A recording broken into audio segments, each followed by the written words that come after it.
Hi guys and welcome back to the channel Deepak Yadav Education. Welcome to the Daily Hindu News and Editorial Analysis of 29th of March 2023.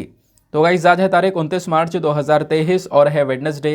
देखेंगे आज के the Hindu complete newspaper को analyse करेंगे। But lecture में आगे बढ़ने से पहले अगर आप लोगों को इस लेक्चर का पीडीएफ चाहिए तो क्या करना है, सबसे पहले डाउनलोड करना है टेलीग्राम, देन उसके बाद जाके सर्च बॉक्स में टाइप करना Deepak Yadav education UPSC. As you can see guys आप लोगों को ये वाला चैनल मिल जाएगा, इस पर क्लिक करना और जाकर इस चैनल को ज्वाइन कर लेना। ज्वाइन करने से फ़ायदा क्या होगा, यहाँ पर डेली बेसिस पर लेक्चर का पीडीएफ मिल जाता है, डेली करंट अफेयर के वीडियो का पीडीएफ मिल जाता है और डेली बेसिस पर बहुत सारे डिजिटल नोट्स मिल जाते हैं। नाउ बढ़ते हैं आगे बढ़ने से पहले हमेशा की तरह हम लोग अपने लेक्चर को एक मैप के क्वेश्चन के साथ स्टार्ट करेंगे।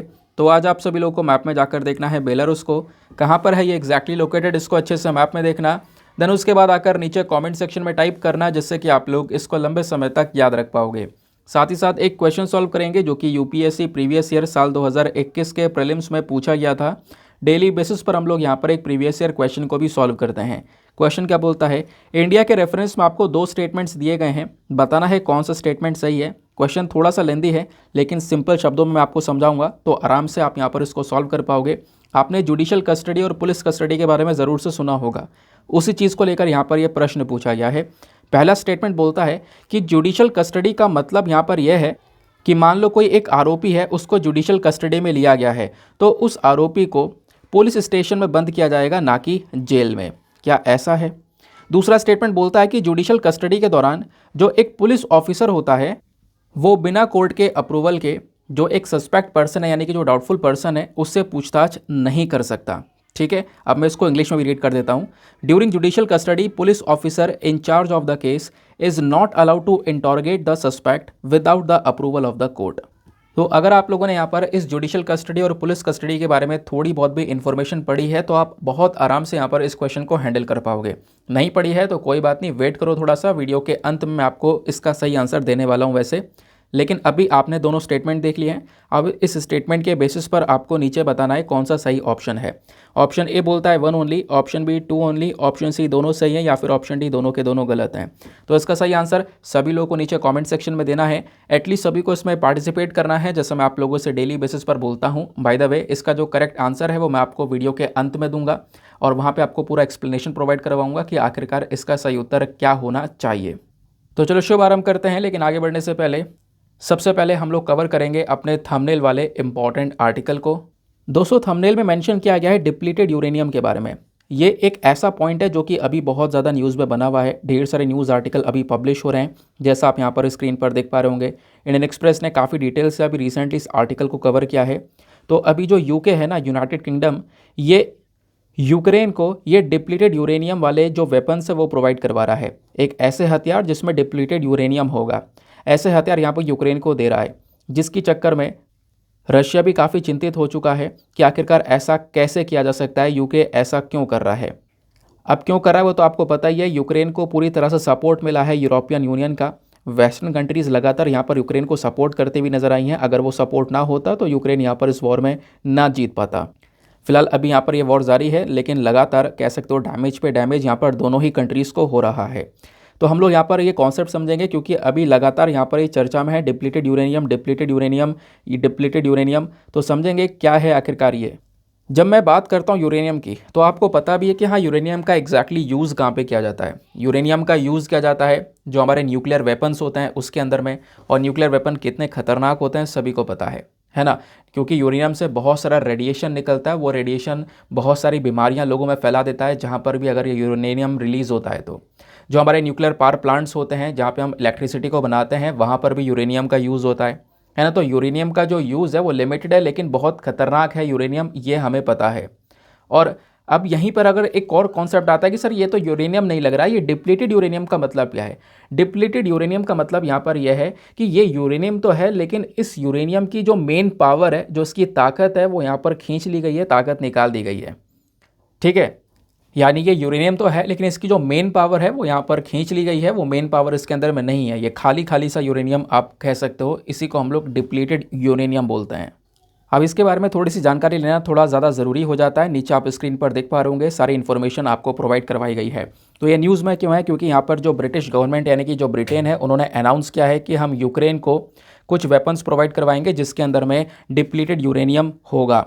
तो डिप्लीटेड यूरेनियम आपको समझ में आ चुका है। डिप्लीटेड यूरेनियम बेसिकली यहाँ पर एक बाय प्रोडक्ट है हमारे यूरेनियम का ही, यानी कि यूरेनियम जिसका हम न्यूक्लियर रिएक्टर्स या न्यूक्लियर वेपन्स में यूज़ करते हैं, उसी का यहाँ पर एक बाय प्रोडक्ट है। मतलब है तो यूरेनियम, लेकिन इसकी जो मेन पावर है वो इसमें नहीं देखने को मिलेगी, जिसकी वजह से डिप्लीटेड यूरेनियम थोड़ा सा कम रेडियो एक्टिव होता है, यानी कि रेडिएशन फैलाने की क्षमता इसके अंदर में काफ़ी कम होती है।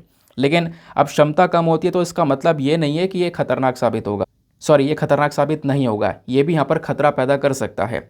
और बिल्कुल कोशिश ये की जा रही है कि देखो यार, जो ये न्यूक्लियर वेपन्स है, न्यूक्लियर आइटम्स है, इनको पूरी तरह से कंट्रोल किया जाए, ये कहीं से कहीं तक रिलीज़ ना हो। लेकिन यूके अपनी साइड से ये हरकत करते हुए बोल रहा है कि जो हमने यूरेनियम दिया है ना, इसमें कोई पावर ही नहीं है, इस वजह से हम यूक्रेन को दे रहे हैं।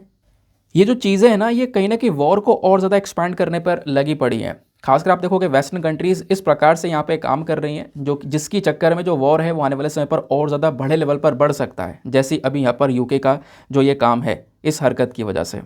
अब सवाल यहाँ पर यह आता है, कौन कौन से ऐसे देश आज के समय में हैं जिनके पास में ये डिप्लीटेड यूरेनियम वाले जो हथियार हैं वो प्रेजेंट हैं।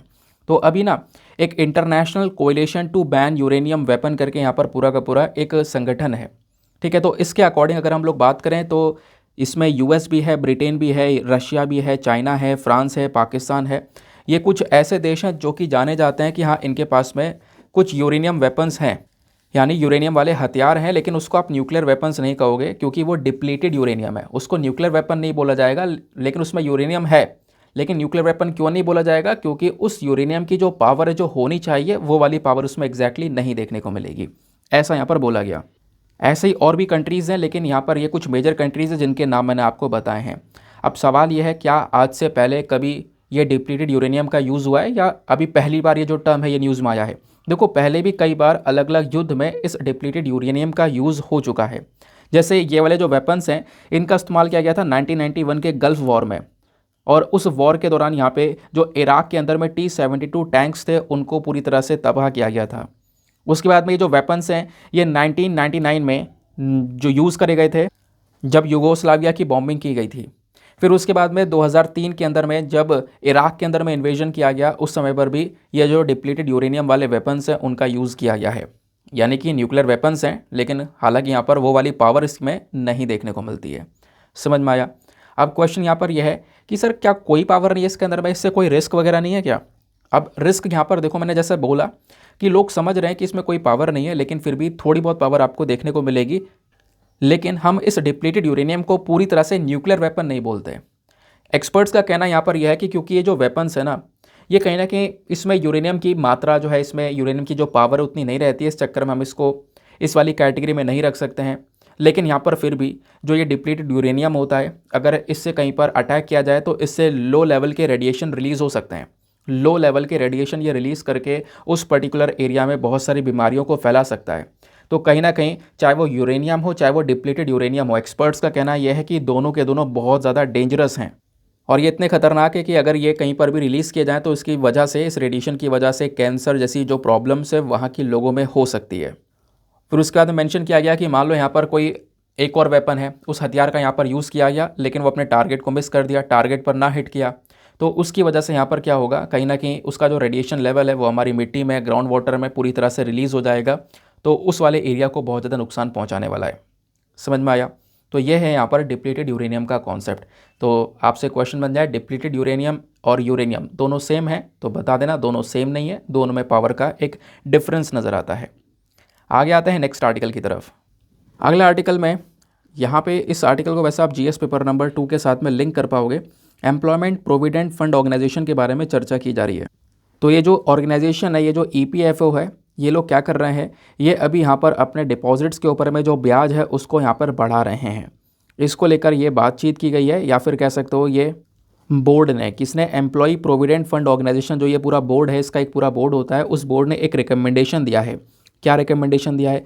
इन्होंने बोला है कि जो भी पैसा यहाँ पर जमा होता है ना, ठीक है, उसमें जो यहाँ पर ये ईपीएफओ की साइड से ब्याज मिलता है, इंटरेस्ट मिलता है, उस ब्याज को यहाँ पर बढ़ा दिया जाए। इंटरेस्ट रेट अभी क्या चल रहा है, तो अभी यहाँ पर 8.10% के आसपास इंटरेस्ट रेट चल रहा है। ठीक है, तो इस इंटरेस्ट रेट को बढ़ाकर 8.15% कर दिया जाए, है ना, 8.15% कर दिया जाए, थोड़ा बहुत यहाँ पर इंक्रीज़ किया जाए इस इंटरेस्ट रेट को, ऐसा यहाँ पर ईपीएफओ बोर्ड ने रेकमेंड किया है। ठीक है कि 2023 के साल में ये इंटरेस्ट रेट थोड़ा सा इंक्रीज़ होना चाहिए। और जैसे यहाँ पर ये रेट बढ़ जाता है, पूरी तरह से इसको इम्प्लीमेंट किया जाता है, तो इससे यहाँ पर सारी चीज़ें अपडेट हो जाएंगी। और बोला ये जा रहा है कि अभी के समय पर जो ईपीएफओ के अंदर में, जिनके पास में जो ईपीएफओ के अकाउंट है ना, अकाउंट जो ओपन करवाना पड़ता है, तो 27 करोड़ जो अकाउंट होल्डर्स हैं उनको यहाँ पर इस इंटरेस्ट रेट, इस बढ़ते इंटरेस्ट रेट का जो फ़ायदा है वो मिलने वाला है, जिसमें से 69 मिलियन के आसपास मंथली कंट्रीब्यूटर्स हैं जो अभी लगातार मंथली के बेसिस पर पैसा जमा कर रहे हैं, और 7.1 मिलियन के आसपास पेंशनर्स हैं जो कि अभी पेंशन उठा रहे हैं ईपीएफओ की साइड से। ठीक है, तो यहाँ पे आप कहोगे जमा कर रहे हैं, उठा रहे हैं, इसका कॉन्सेप्ट क्या है, ये समझ में नहीं आया। देखो, होता यहाँ पर यह है कि ईपीएफओ के तहत क्या होता है, आपका जो एक प्रोविडेंट फंड अकाउंट है वो ओपन करवाया जाता है। आप कहीं पर नौकरी कर रहे हो, आपकी सैलरी 15,000 रुपये है ना, आप में नौकरी कर रहे हो, तो वहाँ का जो एम्प्लॉयर है जिसने आपको नौकरी दी है, और जो एम्प्लॉय है जो वहाँ पे नौकरी कर रहा है, ये दोनों की साइड से कुछ कुछ पैसा यहाँ पर इस अकाउंट में जमा होगा, और वो हर महीने यहाँ पर जमा होगा, एक टाइम पीरियड में इकट्ठा हो जाएगा। और जब आपका रिटायरमेंट होगा लगभग 58 ईयर्स के बाद में या 60 साल के बाद में, तो रिटायरमेंट के बाद में यहाँ पर इस पर्टिकुलर प्रोविडेंट फंड से आपको जो पेंशन है वो दिया जाएगा। आज के समय पर सभी कंपनियां जो हैं ये काम कर रही हैं, इस प्रकार से जो पीएफ अकाउंट है सबका ओपन होता है, सबकी सैलरी में से जो पीएफ है हर महीने वो कटता रहता है। ठीक है, अब ये काम कैसे करता है इसको मैं समझाता हूँ। ठीक है, अब होता क्या है कि जो पैसा जमा होगा उसके ऊपर जो ब्याज है वो भी वहाँ से मिलता रहता है, तो उसी ब्याज को यहाँ पर बढ़ाने के बारे में ये डिस्कशन किया गया है।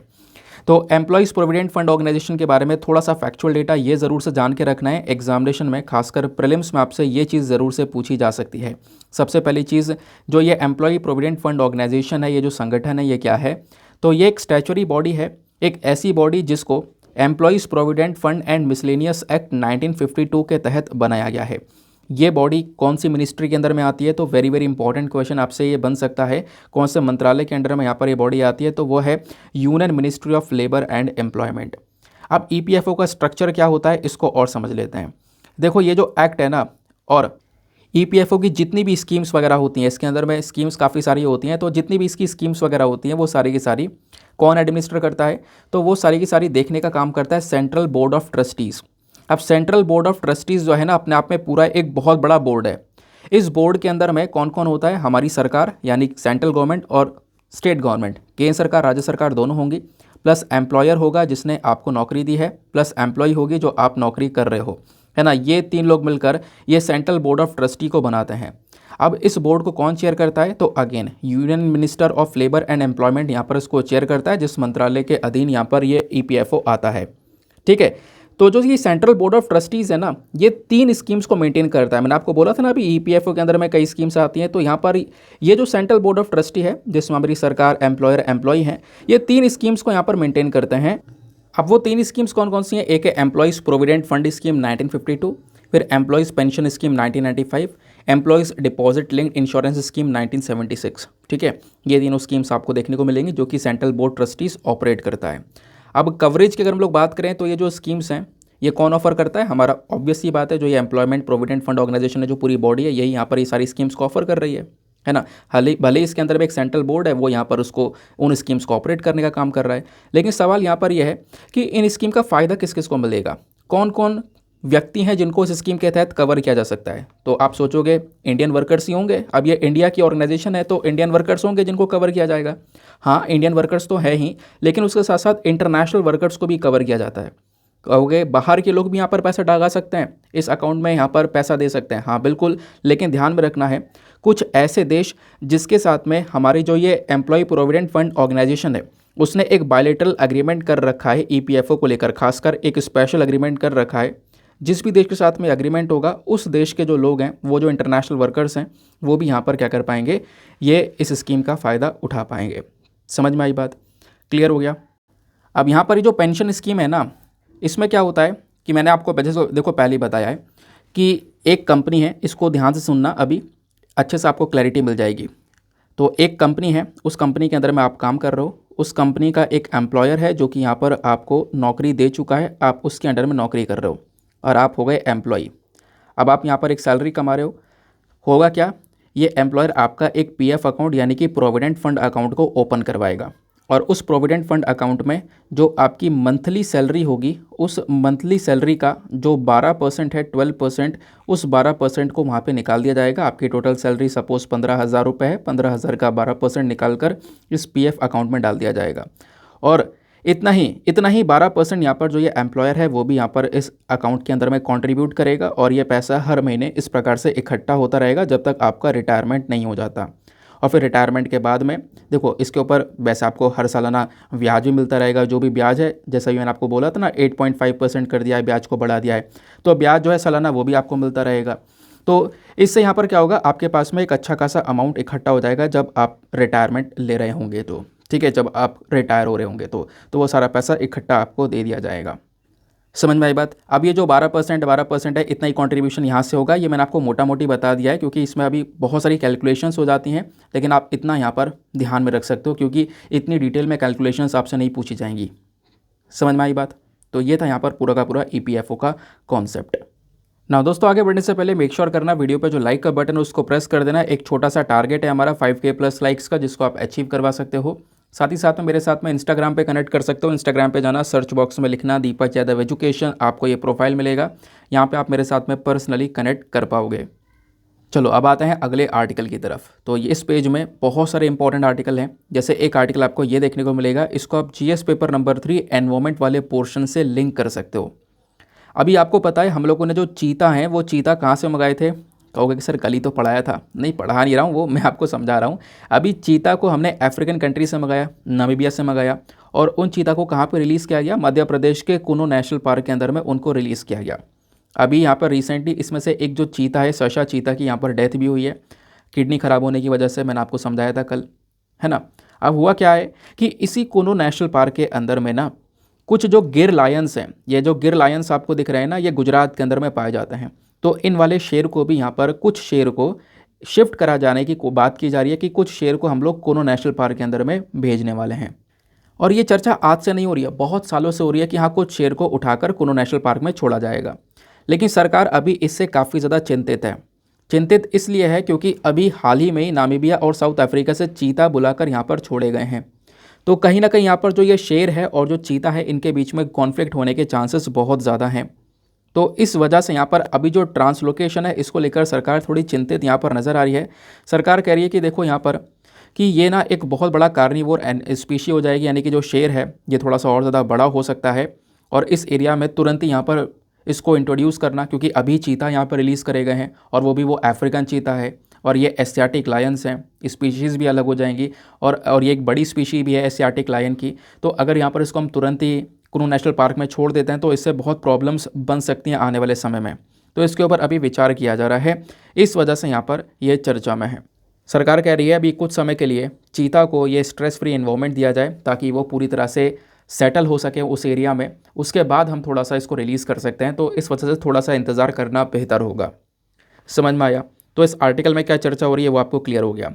लेकिन दूसरी तरफ आप देखोगे एग्जामिनेशन के लिए क्या पढ़ना है। एग्जामिनेशन में ये चीज़ें तो आपसे पूछी जाने वाली है नहीं, क्या होने वाला था क्या नहीं हुआ नहीं, आपसे डायरेक्टली पूछा गया था। देखो UPSC एक बार पूछ चुका है सवाल कि जो गिर लायंस हैं उनको कौन से पार्क में शिफ्ट किया जा रहा है। अभी कुछ दिन पहले मैंने आपको ये जो स्टार्टिंग में PYQ देता हूँ ना, वहाँ पे पूछा भी था, याद होगा आपको। तो कुनो पालपुर नेशनल पार्क में यहाँ पर इसको शिफ्ट करने के बारे में चर्चा की गई थी। ये तो UPSC पहले सवाल पूछ चुका है। दूसरा सवाल यहाँ पर बन सकता है गिर लायंस के कॉन्सेप्ट में।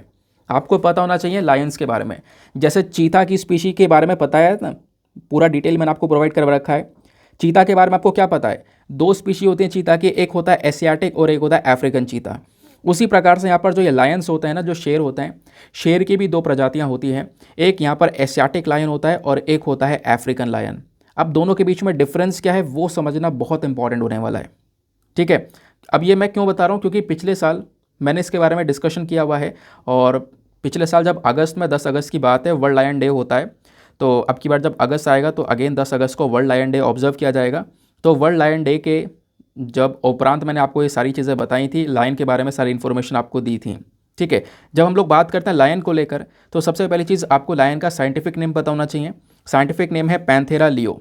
ये जो लायन है ये 2 सब स्पीशी के अंदर में डिवाइडेड है, एक है अफ्रीकन लायन और एक है एशियाटिक लायन।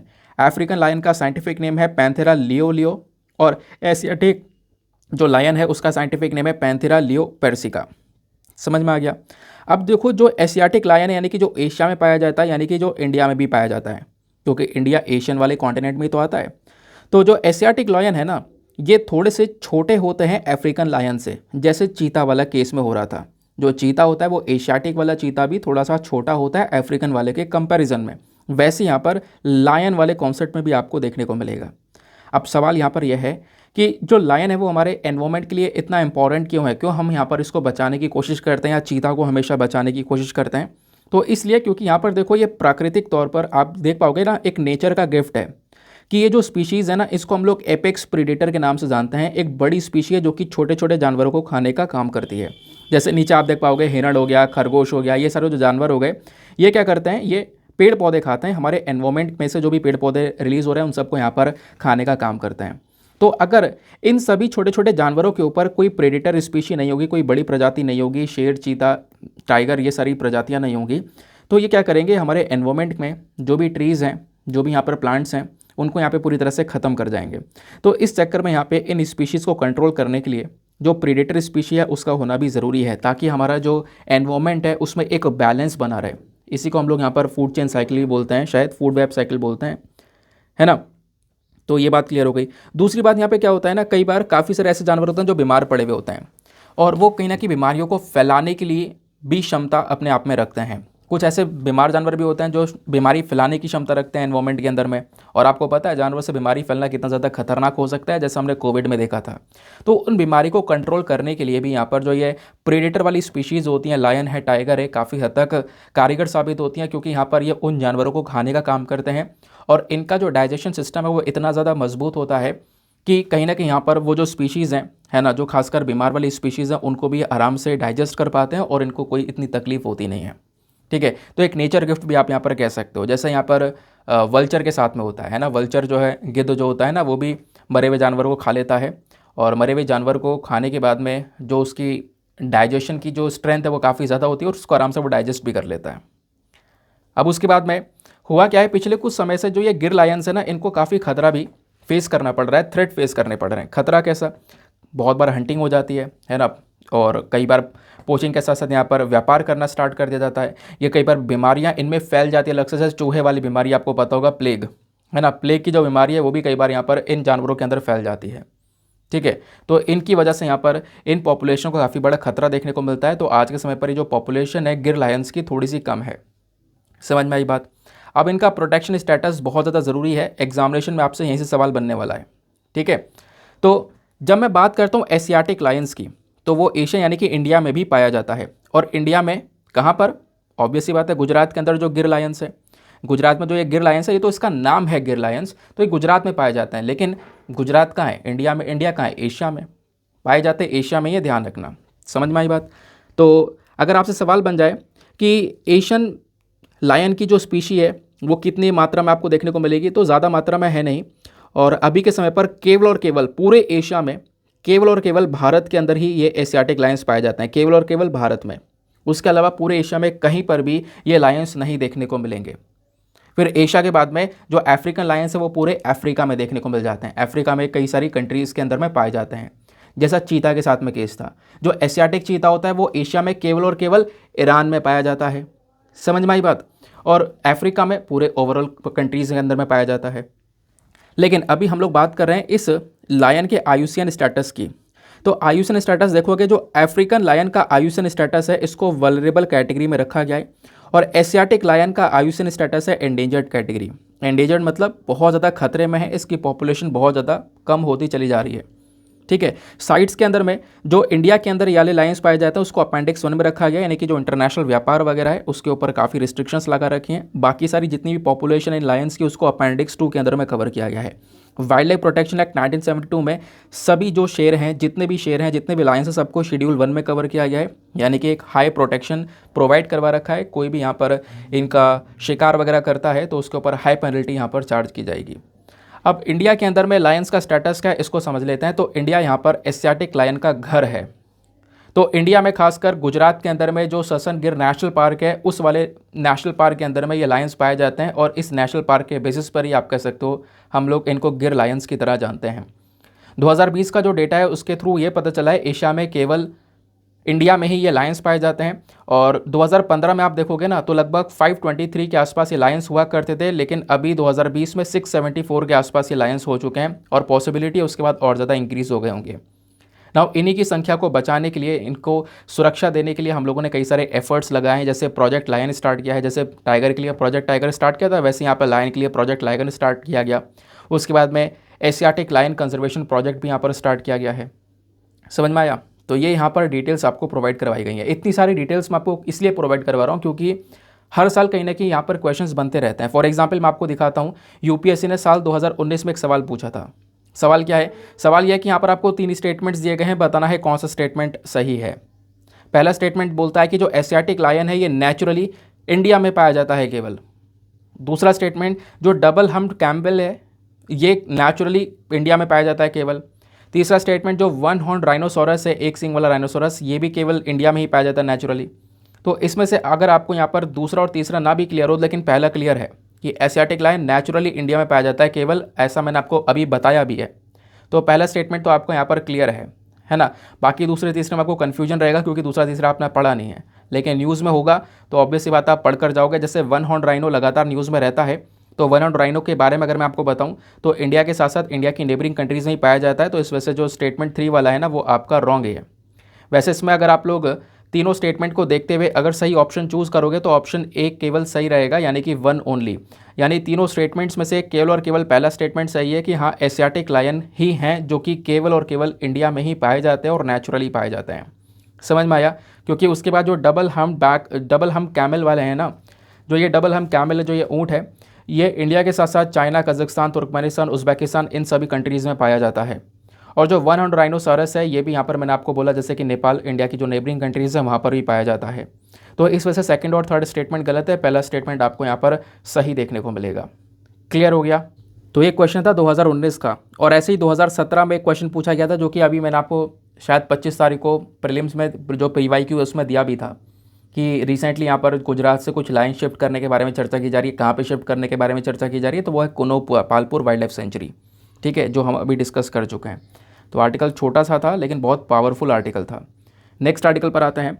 अगला आर्टिकल अगेन इंपॉर्टेंट होने वाला है, इसको आप GS पेपर नंबर 2 हेल्थ के पॉइंट ऑफ व्यू से लिंक कर सकते हो। दोनों ही आर्टिकल को कंबाइन करके हम यहाँ पे समझने वाले हैं। सबसे पहला आर्टिकल बात करता है prices of essential medicine set to see a hike from April 1।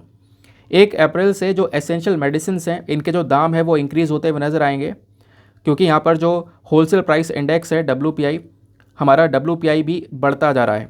Inflation जो महंगाई है खासकर थोक के लेवल पर वो इंक्रीज़ हो रही है, जिसकी चक्कर में 1 अप्रैल से 1 अप्रैल से जो एसेंशियल मेडिसिन है उसके दाम भी इंक्रीज़ होने वाले हैं, वो यहाँ पर समझाया गया। ठीक है, तो लगभग ऐसी 384 ये मेडिसिन होने वाली हैं जिसके यहाँ पर दाम बढ़ने वाले हैं, ऐसा यहाँ पर मेंशन किया गया है। अब सवाल यहाँ पर यह है कि इस आर्टिकल में पढ़ना क्या है? कुछ है ही नहीं पढ़ने लायक। देखो है पढ़ने लायक। सबसे पहली बात आपको पता होना चाहिए कि एसेंशियल मेडिसिन क्या होती हैं, और स्पेशली यहाँ पर फोकस किया गया है national list of essential medicine के बारे में, जिसको हम लोग NLEM के नाम से जानते हैं। हमारे देश की यहाँ पर एक पूरी लिस्ट है सबसे महत्वपूर्ण दवाइयों की, कि ये कुछ एसेंशियल मेडिसिन हैं जिनकी हमेशा ज़रूरत पड़ती रहती है। सभी लोगों को यहाँ पर यह दवाई सस्ते दाम में या अफोर्डेबल वे में मिल जानी चाहिए, तो उसकी पूरी लिस्ट तैयार की जाती है। तो एक हमारे कंट्री के लेवल पर लिस्ट तैयार की जाती है जिसको हम लोग national list of essential medicine के नाम से जानते हैं, है ना, जो कि यहाँ पर इस लिस्ट के अंदर में जो भी दवाइयाँ होंगी उसके दाम बढ़े जाएंगे 1 अप्रैल से। और एक होती है एसेंशियल मेडिसिन लिस्ट, ठीक है, एक एसेंशियल मेडिसिन लिस्ट होती है, एक नेशनल लेवल वाली लिस्ट होती है, दोनों अलग अलग हैं। ठीक है, आप दोनों के बीच का डिफरेंस क्या है वो समझना बहुत ज़्यादा ज़रूरी है आपका। ठीक है, चलो आप समझते हैं। पहले हम लोग नेशनल लिस्ट के बारे में समझते हैं कि national list of essential medicine आखिरकार क्या है। ये जो लिस्ट है इसको कौन रिलीज़ करता है? तो इसको रिलीज़ किया गया था ministry of health and family welfare की। दवाइयों की बात कर रहे हैं तो आप इसको लिंक कर सकते हो, भाई हेल्थ और फैमिली वेलफेयर वाली जो मंत्रालय है वो इसको मैनेज करता है, उसी ने यहाँ पर इस लिस्ट को रिलीज़ किया था। नाउ जो ये मेडिसिन लिस्ट है ना, यानी कि इस पूरी लिस्ट के अंदर में जो भी दवाइयाँ रखी जाती हैं उन दवाइयों का बेसिकली एक प्राइस जो है वो नेशनल फार्मास्यूटिकल प्राइसिंग अथॉरिटी जो है वो पहले से फिक्स कर देती है। तो उस प्राइस के अंदर ही अंदर यहाँ पर उन दवाइयों को बेचना पड़ता है। कहने का मतलब यहाँ पर यह है कि ये यहाँ पे वो दवाइयाँ रखी जाती हैं जो कि बहुत ज़्यादा ज़रूरी हैं, और जैसा लगातार जैसे आम बीमारियाँ होती हैं ना जो लगातार होती रहती हैं लोगों को, वो वाली बीमारियों को ठीक करने वाली दवाइयाँ इस लिस्ट में रखी जाती हैं और कोशिश ये की जाती है कि इन दवाइयों को अफोर्डेबल बनाया जाए। अफोर्डेबल मतलब सभी लोग जो है ना इस दवाई का एक प्रॉपर यूज़ कर सकें और सभी लोग खरीद सकें। ऐसा ना हो किसी को परेशानी हो रही हो, किसी को महंगी लग रही हो, भाई सभी लोग के लिए अफोर्डेबल हो सके। ठीक है, तो इंडिया में यहाँ पे क्या हुआ, इस लिस्ट को हमने बनाया है एसेंशियल मेडिसिन लिस्ट को देखते हुए, क्योंकि पूरे इंटरनेशनल लेवल पर भी ऐसी एक लिस्ट है जिसको हम लोग एसेंशियल मेडिसिन लिस्ट बोलते हैं, लेकिन ऐसी हमारे कंट्री के लेवल पर भी एक लिस्ट है जिसके आगे नेशनल लगा दिया जाएगा। समझ में आया। लेकिन जो पूरे दुनिया के लेवल पर लिस्ट चलती है एसेंशियल मेडिसिन लिस्ट, इसको कौन रिलीज़ करता है? WHO। इसको वर्ल्ड हेल्थ ऑर्गेनाइजेशन ने रिलीज़ किया था। लेकिन जो हमारी नेशनल वाली लिस्ट है इसको ministry of family and health welfare ने जो है वो रिलीज़ किया था। कौन सी मिनिस्ट्री है? Ministry of health and family welfare. आगे पीछे कर दिया मैंने। समझ में आ गई बात। अब इसका थोड़ा इतिहास देखते हैं। देखो, ministry of health and family welfare ने इस पहली national list of essential medicine को तैयार किया था। जब मैं नेशनल बोल रहा हूँ तो अब हम अपने देश की बात कर रहे हैं। तो इस इंडिया वाली लिस्ट को सबसे पहली बार 1996 में तैयार किया गया था और उस समय पर शुरुआत में 279 दवाइयों को, 279 मेडिसिन को इस लिस्ट में रखा गया था कि भाई ये दवाइयाँ हैं जो कॉमन है, ये लोगों को चाहिए होती है, इसको अफोर्डेबल बनाया जाए। और इस लिस्ट को बार बार चेंज किया जाता है। ठीक है, इस लिस्ट में बदलाव किया जाता है कि कोई नई बीमारी आ गई, कॉमन चल रही है ना, तो उस दवाई को भी, उस बीमारी की जो दवाई है वो भी इस लिस्ट में ऐड की जाए। तो ये जो लिस्ट है बार बार यहाँ पर चेंज की गई है, रिवाइज की गई है। जैसे 2003 में की गई थी, 2011 में, 2015 में, 2022 में, यानी पिछले साल भी इसके अंदर बदलाव हुआ है, ध्यान रखना। और हमने पिछले साल इसके बारे में पढ़ा था। इतिहास समझ में आया। अब इसका पर्पस समझते हैं आखिरकार क्यों लेकर आया गया। देखो, पर्पस यहाँ पर यही है कि हम लोग जो प्रायोरिटी डिजीज़ हैं, कुछ ऐसी बीमारियाँ जो कि अक्सर लोगों को हो रही हैं, उनका एक सेफ ट्रीटमेंट दे सकें और इफेक्टिव ट्रीटमेंट दे सकें। यानी कि एक ऐसा ट्रीटमेंट भाई जो कि इफेक्टिव हो, लोग आराम से ठीक हो जाएं, है ना, और उस दवाई का प्रॉपर यूज़ भी हो और दवाई अफोर्डेबल ही हो, सभी लोग यहाँ पर उस दवाई को खरीद पाएँ। ये हमारा एक मेजर पर्पज़ होता है इस लिस्ट को मेंटेन करने का। अब सवाल यहाँ पर यह आता है कि आखिरकार कैसा कैसा क्राइटेरिया होता है, मतलब अगर कोई दवाई इस लिस्ट में हमें डालनी हो तो उसके पीछे उस दवाई को क्या क्या चीज़ें फुलफ़िल करनी होंगी। देखो, कई सारे फैक्टर्स हैं। सबसे पहली बात, उस दवाई की एसेंशियलिटी को देखा जाएगा, वो दवाई कितनी ज़्यादा महत्वपूर्ण है ना। जो एसेंशियल वाली डेफिनेशन है, यानी कि एक ऐसी बीमारी जो कि अक्सर लोगों को हो ही रही है, अक्सर लोगों को यहाँ पर वो बीमारी हो रही है, तो उसके लिए वो जो दवाई है वो बहुत ज़्यादा ज़रूरी है। एसेंशियल वाली कंडीशन वो दवाई आएगी, वो दवाई ज़रूरी है या नहीं, पहली चीज़ तो वो देखी जाएगी। दूसरा देखा जाएगा चेंजिंग डिजीज़ बर्डन, यानी कि आपको पता है जो बीमारी है ना, एक के बाद एक बीमारी यहाँ पर आगे पीछे होती रहती है। मतलब कहने का मतलब है भाई बीमारियाँ बदलती रहती हैं। एक समय पर कोई बीमारी चल गई, एक समय पर कोई बीमारी चल गई। जैसे एक पर्टिकुलर टाइम पीरियड पर जो टीबी है, ट्यूबरक्लोसिस, ये एक सबसे इंपॉर्टेंट बीमारी बन चुकी थी जिसको टैकल करना, जिससे निपटना बहुत ज़्यादा ज़रूरी था। फिर उसके बाद कोविड-19 आ गया, है ना। तो ऐसे यहाँ पर एक के बाद एक बीमारी यहाँ पर चेंज होती रहती हैं। तो इस वजह से यहाँ पर हमें क्या करना होता है कि डिजीज़ को देखते हुए, बीमारियों को देखते हुए लिस्ट तैयार करनी पड़ती है। बीमारियों को देखते हुए अपनी लिस्ट में मेडिसिन को ऐड करना पड़ता है। ठीक है, तो दूसरी चीज़ यहाँ पर मेडिसिन को ये फुलफिल करना होगा। तीसरा यहाँ पर एफिकेसी एंड सेफ्टी, यानी कि वो दवाई सेफ़ है या नहीं है। काफ़ी बार यहाँ पर दवाइयों का जो नुकसान है वो भी देखने को मिल जाता है, तो सेफ्टी के ऊपर भी पूरी तरह से ध्यान रखा जाएगा। फिर नेक्स्ट पॉइंट यहाँ पर कॉस्ट इफेक्टिवनेस को देखा जाएगा, यानी कि वो दवाई अफोर्डेबल है या नहीं है। अगर अफोर्डेबल नहीं है, अगर कोई यहाँ पर उसको खरीद पा रहा है, कोई नहीं खरीद पा रहा है, तो उसका कोई फ़ायदा नहीं है। हमारा पूरी तरह से कोशिश ये रहेगी कि हम उसका जो ट्रीटमेंट है उसको पूरी तरह से अफोर्डेबल बना सकें। समझ में आई बात। फिर उसके बाद में FDC यानी कि फिक्स्ड डोज कॉम्बिनेशन वाली चीज़ भी देखी जाती है, यानी कि वैसे जो नॉर्मल दवाइयाँ होती हैं ना, हमेशा इस लिस्ट के अंदर में ज़्यादातर जो सिंगल डोज वाली मेडिसिन होती हैं उन्हीं को रखा जाता है। देखो, एक होती है सिंगल डोज मेडिसिन और एक होती है फिक्स डोज कॉम्बिनेशन मेडिसिन। अब जो फिक्स डोज कॉम्बिनेशन वाला जो मेडिसिन होता है ना, ये एक ऐसी दवाई होती है जिसके अंदर 2 या 2 से ज़्यादा इंग्रेडिएंट्स होते हैं। 2 या 2 से ज़्यादा इंग्रेडिएंट्स कंबाइन करने के बाद में हम दवाई को बनाते हैं। सिंगल डोज में एक ही इंग्रेडिएंट होता है, उसी से दवाई बनी हुई होती है। तो इस लिस्ट के अंदर में ज़्यादातर यहाँ पर सिंगल डोज मेडिसिन को इंक्लूड किया जाता है, ये यहाँ पर आपको ध्यान में रखना है। लेकिन मान लो अगर कोई FDC वाली दवाई है जो कि कारगर साबित हुई है, इसके एडवांटेजेस है, तो उसको भी यहाँ पर इंक्लूड कर सकते हैं। तो फिक्स डोज कॉम्बिनेशन क्या होता है, मैंने आपको यहाँ पर इसके बारे में समझा दिया है। उसके बाद में यहाँ पर एक चीज़ और देखी जाती है, टर्नओवर। देखो, हाई सेल टर्नओवर जो है ना, मतलब आप सोच रहे हो कि वही दवाई इसके अंदर में रखी जाएगी जो दवाई सबसे ज़्यादा बिक रही है, उसका टर्नओवर सबसे ज़्यादा है, तो ऐसा कुछ भी नहीं है। कुछ और फैक्टर्स भी यहाँ पर देखने को मिलते हैं, यानी कि वो दवाई की, मैंने बोला ना, कितना इंपॉर्टेंस है उसका, कितनी इफेक्टिव है, कितनी ज़्यादा सेफ़ है, तो वो चीज़ें देखते हुए इस लिस्ट में उस दवाई को ऐड किया जाता है। सवाल यहाँ पर यह है कि चलो हमने एक लिस्ट तैयार कर दी ये वाली, तो क्या इसमें से किसी मेडिसिन को डिलीट कर सकते हैं, हटा सकते हैं? तो हाँ बिल्कुल हटाया जा सकता है। मान लो कोई दवाई इस लिस्ट में प्रेजेंट है और उसको बैन कर दिया गया इंडिया के अंदर में, तो जैसे अगर वो बैन हो जाती है तो यहाँ पर उसको रिमूव कर दिया जाएगा उस पर्टिकुलर लिस्ट में से। समझ में आ गई बात। तो ये था हमारा कौन सी वाली लिस्ट थी, ये हमारी नेशनल लेवल वाली लिस्ट थी। ठीक है, ये हमारी नेशनल वाली लिस्ट थी जिसके बारे में अभी हमने समझा है, जिसके अंदर जो दवाइयाँ हैं उसके दाम बढ़ने वाले हैं 1 अप्रैल से। National list of essential medicine था वो। अब जो हम लोग बात करेंगे, अब जो दूसरी लिस्ट है वो है एसेंशियल मेडिसिन लिस्ट, तो इसके बीच में डिफरेंस भी आपको पता होना चाहिए। अब जो ये एसेंशियल मेडिसिन लिस्ट है, यहाँ पर ये पूरे वर्ल्ड के लेवल पर वर्क करती है। इसको हमारे वर्ल्ड हेल्थ ऑर्गेनाइजेशन ने जो है वो लॉन्च किया है, वर्ल्ड हेल्थ ऑर्गेनाइजेशन ने रिलीज़ किया है, और इसको हर 2 साल में अपडेट किया जाता है। इसको हर 2 साल में अपडेट करना ज़रूरी है। जो एक्सपर्ट कमेटी होती है वो बैठती है ना, वो यहाँ पर इसको अपडेट करती है। जैसे जैसे यहाँ पर रिक्वायरमेंट होगा, जैसे जैसे एनवायरमेंट चल रहा होगा, उसके हिसाब से यहाँ पर इस लिस्ट को अपडेट किया जाता है। अब इस एसेंशियल मेडिसिन लिस्ट का इतिहास देखें तो सबसे पहली बार यहाँ पर इस लिस्ट के बारे में जो है ना, इस लिस्ट को तैयार किया गया था तांजानिया के अंदर में 1970 के अंदर में। देन 1975 में, यानी कि उसके बाद 5 साल बाद, वर्ल्ड हेल्थ असेंबली ने रिक्वेस्ट की थी वर्ल्ड हेल्थ ऑर्गेनाइजेशन से कि अपने कुछ और कंट्रीज़ को यहाँ पर इसके बारे में बताया जाए, असिस्ट किया जाए, ताकि वो यहाँ पर इस प्रकार से एसेंशियल मेडिसिन को तैयार करें, इस लिस्ट को तैयार करें, इन दवाइयों को ख़रीदें, है ना। इस प्रकार की चीज़ें जो हैं वो शुरू हो चुकी थी। और पहली बार यहाँ पर जो वर्ल्ड हेल्थ ऑर्गेनाइजेशन का पूरी तरह से लिस्ट तैयार करी गई थी, यानी कि पहली बार वर्ल्ड हेल्थ ऑर्गेनाइजेशन जो पूरा मॉडल तैयार किया एसेंशियल मेडिसिन का, ये पब्लिश किया गया था 1977 में, जिसके अंदर में स्टार्टिंग में 186 यानी 186 मेडिसिन को रखा गया था। धीरे धीरे यहाँ पर इस मेडिसिन को इंक्रीज़ करते हुए चले गए। और मेडिसिन अगर इफ़ेक्टिव है, उसकी मतलब मेडिसिन अगर इफ़ेक्टिव है, सही से काम कर रही है, सेफ़ है, क्वालिटी अच्छी है, और उसका जो कॉस्ट है वो अफोर्डेबल है, तो उसी मेडिसिन को यहाँ पर रखा जाएगा। क्लियर हो गया। तो ये लिस्ट के बारे में ज़रूर से पता होना चाहिए। नेक्स्ट आर्टिकल आपको यहाँ पर देखने को मिलेगा इसके बराबर में। ये क्या बात करता है कि अभी जो पुअर क्वालिटी वाली दवाइयाँ हैं ना, उसके लाइसेंस यहाँ पर सरकार ने कैंसिल कर दिए हैं, ऐसा यहाँ पर मेंशन किया जा रहा है।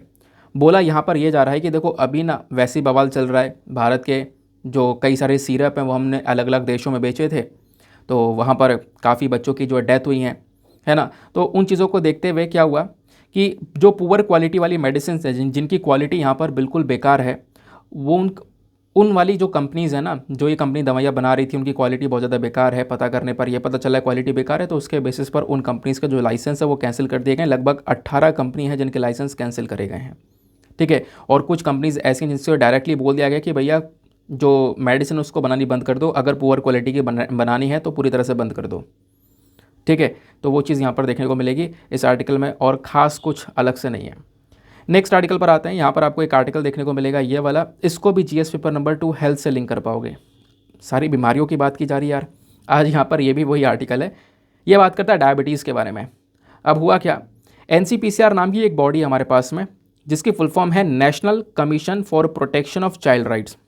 तो नाम से समझ में आ गया, एक ऐसी बॉडी, एक ऐसा कमीशन हमने बनाया है जिसका काम है कि जो चाइल्ड राइट्स, जो बच्चों के हक हैं, उनकी सुरक्षा करना। तो अभी NCPCR ने क्या किया, बच्चों के हक जो हैं, उनके जो राइट्स हैं, उनकी सुरक्षा करते हुए ये बोला है कि ऐसे बच्चे जो कि टाइप 1 डायबिटीज़ से पीड़ित हैं, उनको यहाँ पर एक प्रॉपर केयर देनी चाहिए। तो NCPCR ने अभी क्या किया, हमारे एजुकेशन बोर्ड को एक लेटर लिखा, जितने भी हमारे स्टेट्स हैं, यूनियन टेरिटरीज़ हैं, उनके एजुकेशन बोर्ड को लेटर लिखा, और लेटर लिखते हुए यहाँ पर ये बोला है ये स्कूल की ड्यूटी होनी चाहिए। ठीक है, ये स्कूल का कर्तव्य है कि वो इंश्योर करे कि जो भी बच्चे टाइप 1 डायबिटीज़ से पीड़ित हैं, उनको एक प्रॉपर केयर दिया जा सके। ठीक है, और प्रॉपर यहाँ पर उनका जो सपोर्ट है उनको वो प्रोवाइड करवाया जा सके, ताकि उनका जो डायबिटीज़ वाला प्रॉब्लम है, उस प्रॉब्लम को हम थोड़ा कंट्रोल कर सकें। तो इसके लिए यहाँ पर NCPCR ने, क्योंकि बच्चों के लिए काम करता है, तो ये बात यहाँ पर अभी बोली गई है। लेकिन फिर उसके बाद में आगे समझाया गया है कि देखो बहुत सारे बच्चे आज के समय पर देखने को मिलते हैं जो कि टाइप 1 डायबिटीज़ से सफ़र कर रहे हैं। ठीक है, तो उनको सपोर्ट करना बहुत ज़्यादा ज़रूरी है, और स्कूल क्या कर सकता है, उनको पूरी तरह से सपोर्ट प्रोवाइड करवा सकता है। अब ये टाइप 1 डिजीज़, बार बार डिजीज़ निकल रहा है मुँह से, जो टाइप 1 डायबिटीज़ है, ये क्या है, इसका उपाय क्या हो सकता है, वो यहाँ पर समझाया गया है। तो वो मैं आपको अलग से नोट्स के फॉर्म में समझाऊंगा, क्योंकि पहले भी हम इसके बारे में डिस्कशन करे हुए हैं, और एक इम्पॉर्टेंट टॉपिक है। लेकिन यह कि पिछले 2-3 महीनों में ये न्यूज़ में नहीं रहा है, तो इस वजह से यहाँ पर आज आपका पढ़ना थोड़ा ज़रूरी हो जाएगा। सवाल यह है कि पहली चीज़ हम यही समझेंगे कि डायबिटीज़ होती क्या है। आपने शुगर सुना होगा कि यार इस इंसान को शुगर है, शुगर मतलब उसका शुगर लेवल थोड़ा सा ज़्यादा है ना। तो यहाँ पे उसी चीज़ को हम लोग डायबिटीज़ बोलते हैं। डायबिटीज़ ना एक नॉन कम्युनिकेबल डिजीज़ है, ऐसा नहीं कि यहाँ पर बीमारी फैलती है ना। एक इंसान को है तो उस इंसान के अंदर में यहाँ पर बीमारी एज इट इज़ रहने वाली है। और जो डायबिटीज़ है ना, ये होती कैसे है, देखो जब बॉडी के अंदर में जो पैनक्रियास है वो एक प्रॉपर इंसुलिन प्रोड्यूस करना बंद कर देता है, तभी जो डायबिटीज़ है वो बॉडी के अंदर में होनी स्टार्ट हो जाती है। अब ये क्या है, देखो बॉडी पार्ट्स को जब देखते हो तो पैनक्रियास जो ऑर्गन है वो आपको यहाँ पर ये देखने को मिल जाएगा, ठीक है। इस पैनक्रियास का मेन काम क्या है, इसका काम है इंसुलिन को प्रोड्यूस करना, और वो इंसुलिन क्या करता है, आपके बॉडी के शुगर लेवल को मेंटेन करने का काम करता है। और अगर ये पैनक्रियास इंसुलिन बनाएगा ही नहीं तो बॉडी का शुगर लेवल कैसे मेंटेन होगा। वही बात यहाँ पर बोली जाती है कि जब ये पैनक्रियास इंसुलिन नहीं बनाएगा तो बॉडी का शुगर लेवल मेंटेन नहीं हो पाएगा, जिसकी चक्कर में डायबिटीज़ हो जाता है इंसान को। तो यहाँ पे इंसुलिन का काम क्या है, वो इंसुलिन आपके ब्लड शुगर लेवल को, आपके ग्लूकोज लेवल को रेगुलेट करने का काम करता है। तो अगर इंसुलिन बॉडी में नहीं बनेगा तो कहीं ना कहीं यहाँ पर शुगर जो है बॉडी के अंदर में वो बढ़ती घटती हुई नज़र आएगी, यानी कि डायबिटीज़ वाली प्रॉब्लम आपको देखने को मिल जाती है। अब प्रश्न यहाँ पर यह है कि हम लोग तो टाइप 1 डायबिटीज़ पढ़ रहे थे, तो ये मैंने भी आपको डायबिटीज़ ही समझाया कि डायबिटीज़ होती क्या है। अब डायबिटीज़ के दो प्रकार होते हैं, अब आपका समझना थोड़ा आसान हो जाएगा कि टाइप 1 डायबिटीज़ क्या होती है। एक होती है टाइप 1 डायबिटी और एक होती है टाइप 2 डायबिटी। जो टाइप 1 वाली डायबिटी होती है ये ज़्यादातर बच्चों में ही होती है, इस वजह से यहाँ पर बच्चों का जिक्र किया गया है आर्टिकल में।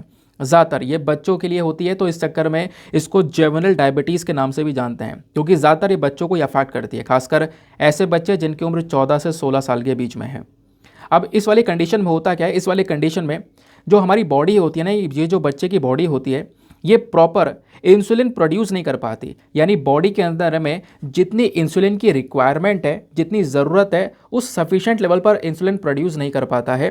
तो इस वजह से यहाँ पर ऑब्वियस सी बात है, इंसुलिन प्रोड्यूस नहीं होगा तो बॉडी के अंदर में शुगर लेवल या ग्लूकोज लेवल को वो कंट्रोल या रेगुलेट नहीं कर पाएगा, तो इसके चक्कर में ये डायबिटीज़ वाली प्रॉब्लम आ जाती है। इसी को हम लोग क्या बोलते हैं, टाइप 1 डायबिटीज़ बोलते हैं। तो ज़्यादातर बच्चों में ये दिखाई पड़ता है और थोड़ा खतरनाक माना जाता है, यानी कि टाइप 2 डायबिटीज़ से खतरनाक टाइप 1 डायबिटीज़ होता है। फिर आप टाइप 2 क्या होती है इसको समझते हैं। अब जो नॉर्मल सभी लोगों में जो होती है, हमारे घर में हमारे पेरेंट्स को भी होती है, वो टाइप 2 वाली डायबिटीज़ आपको देखने को मिलेगी।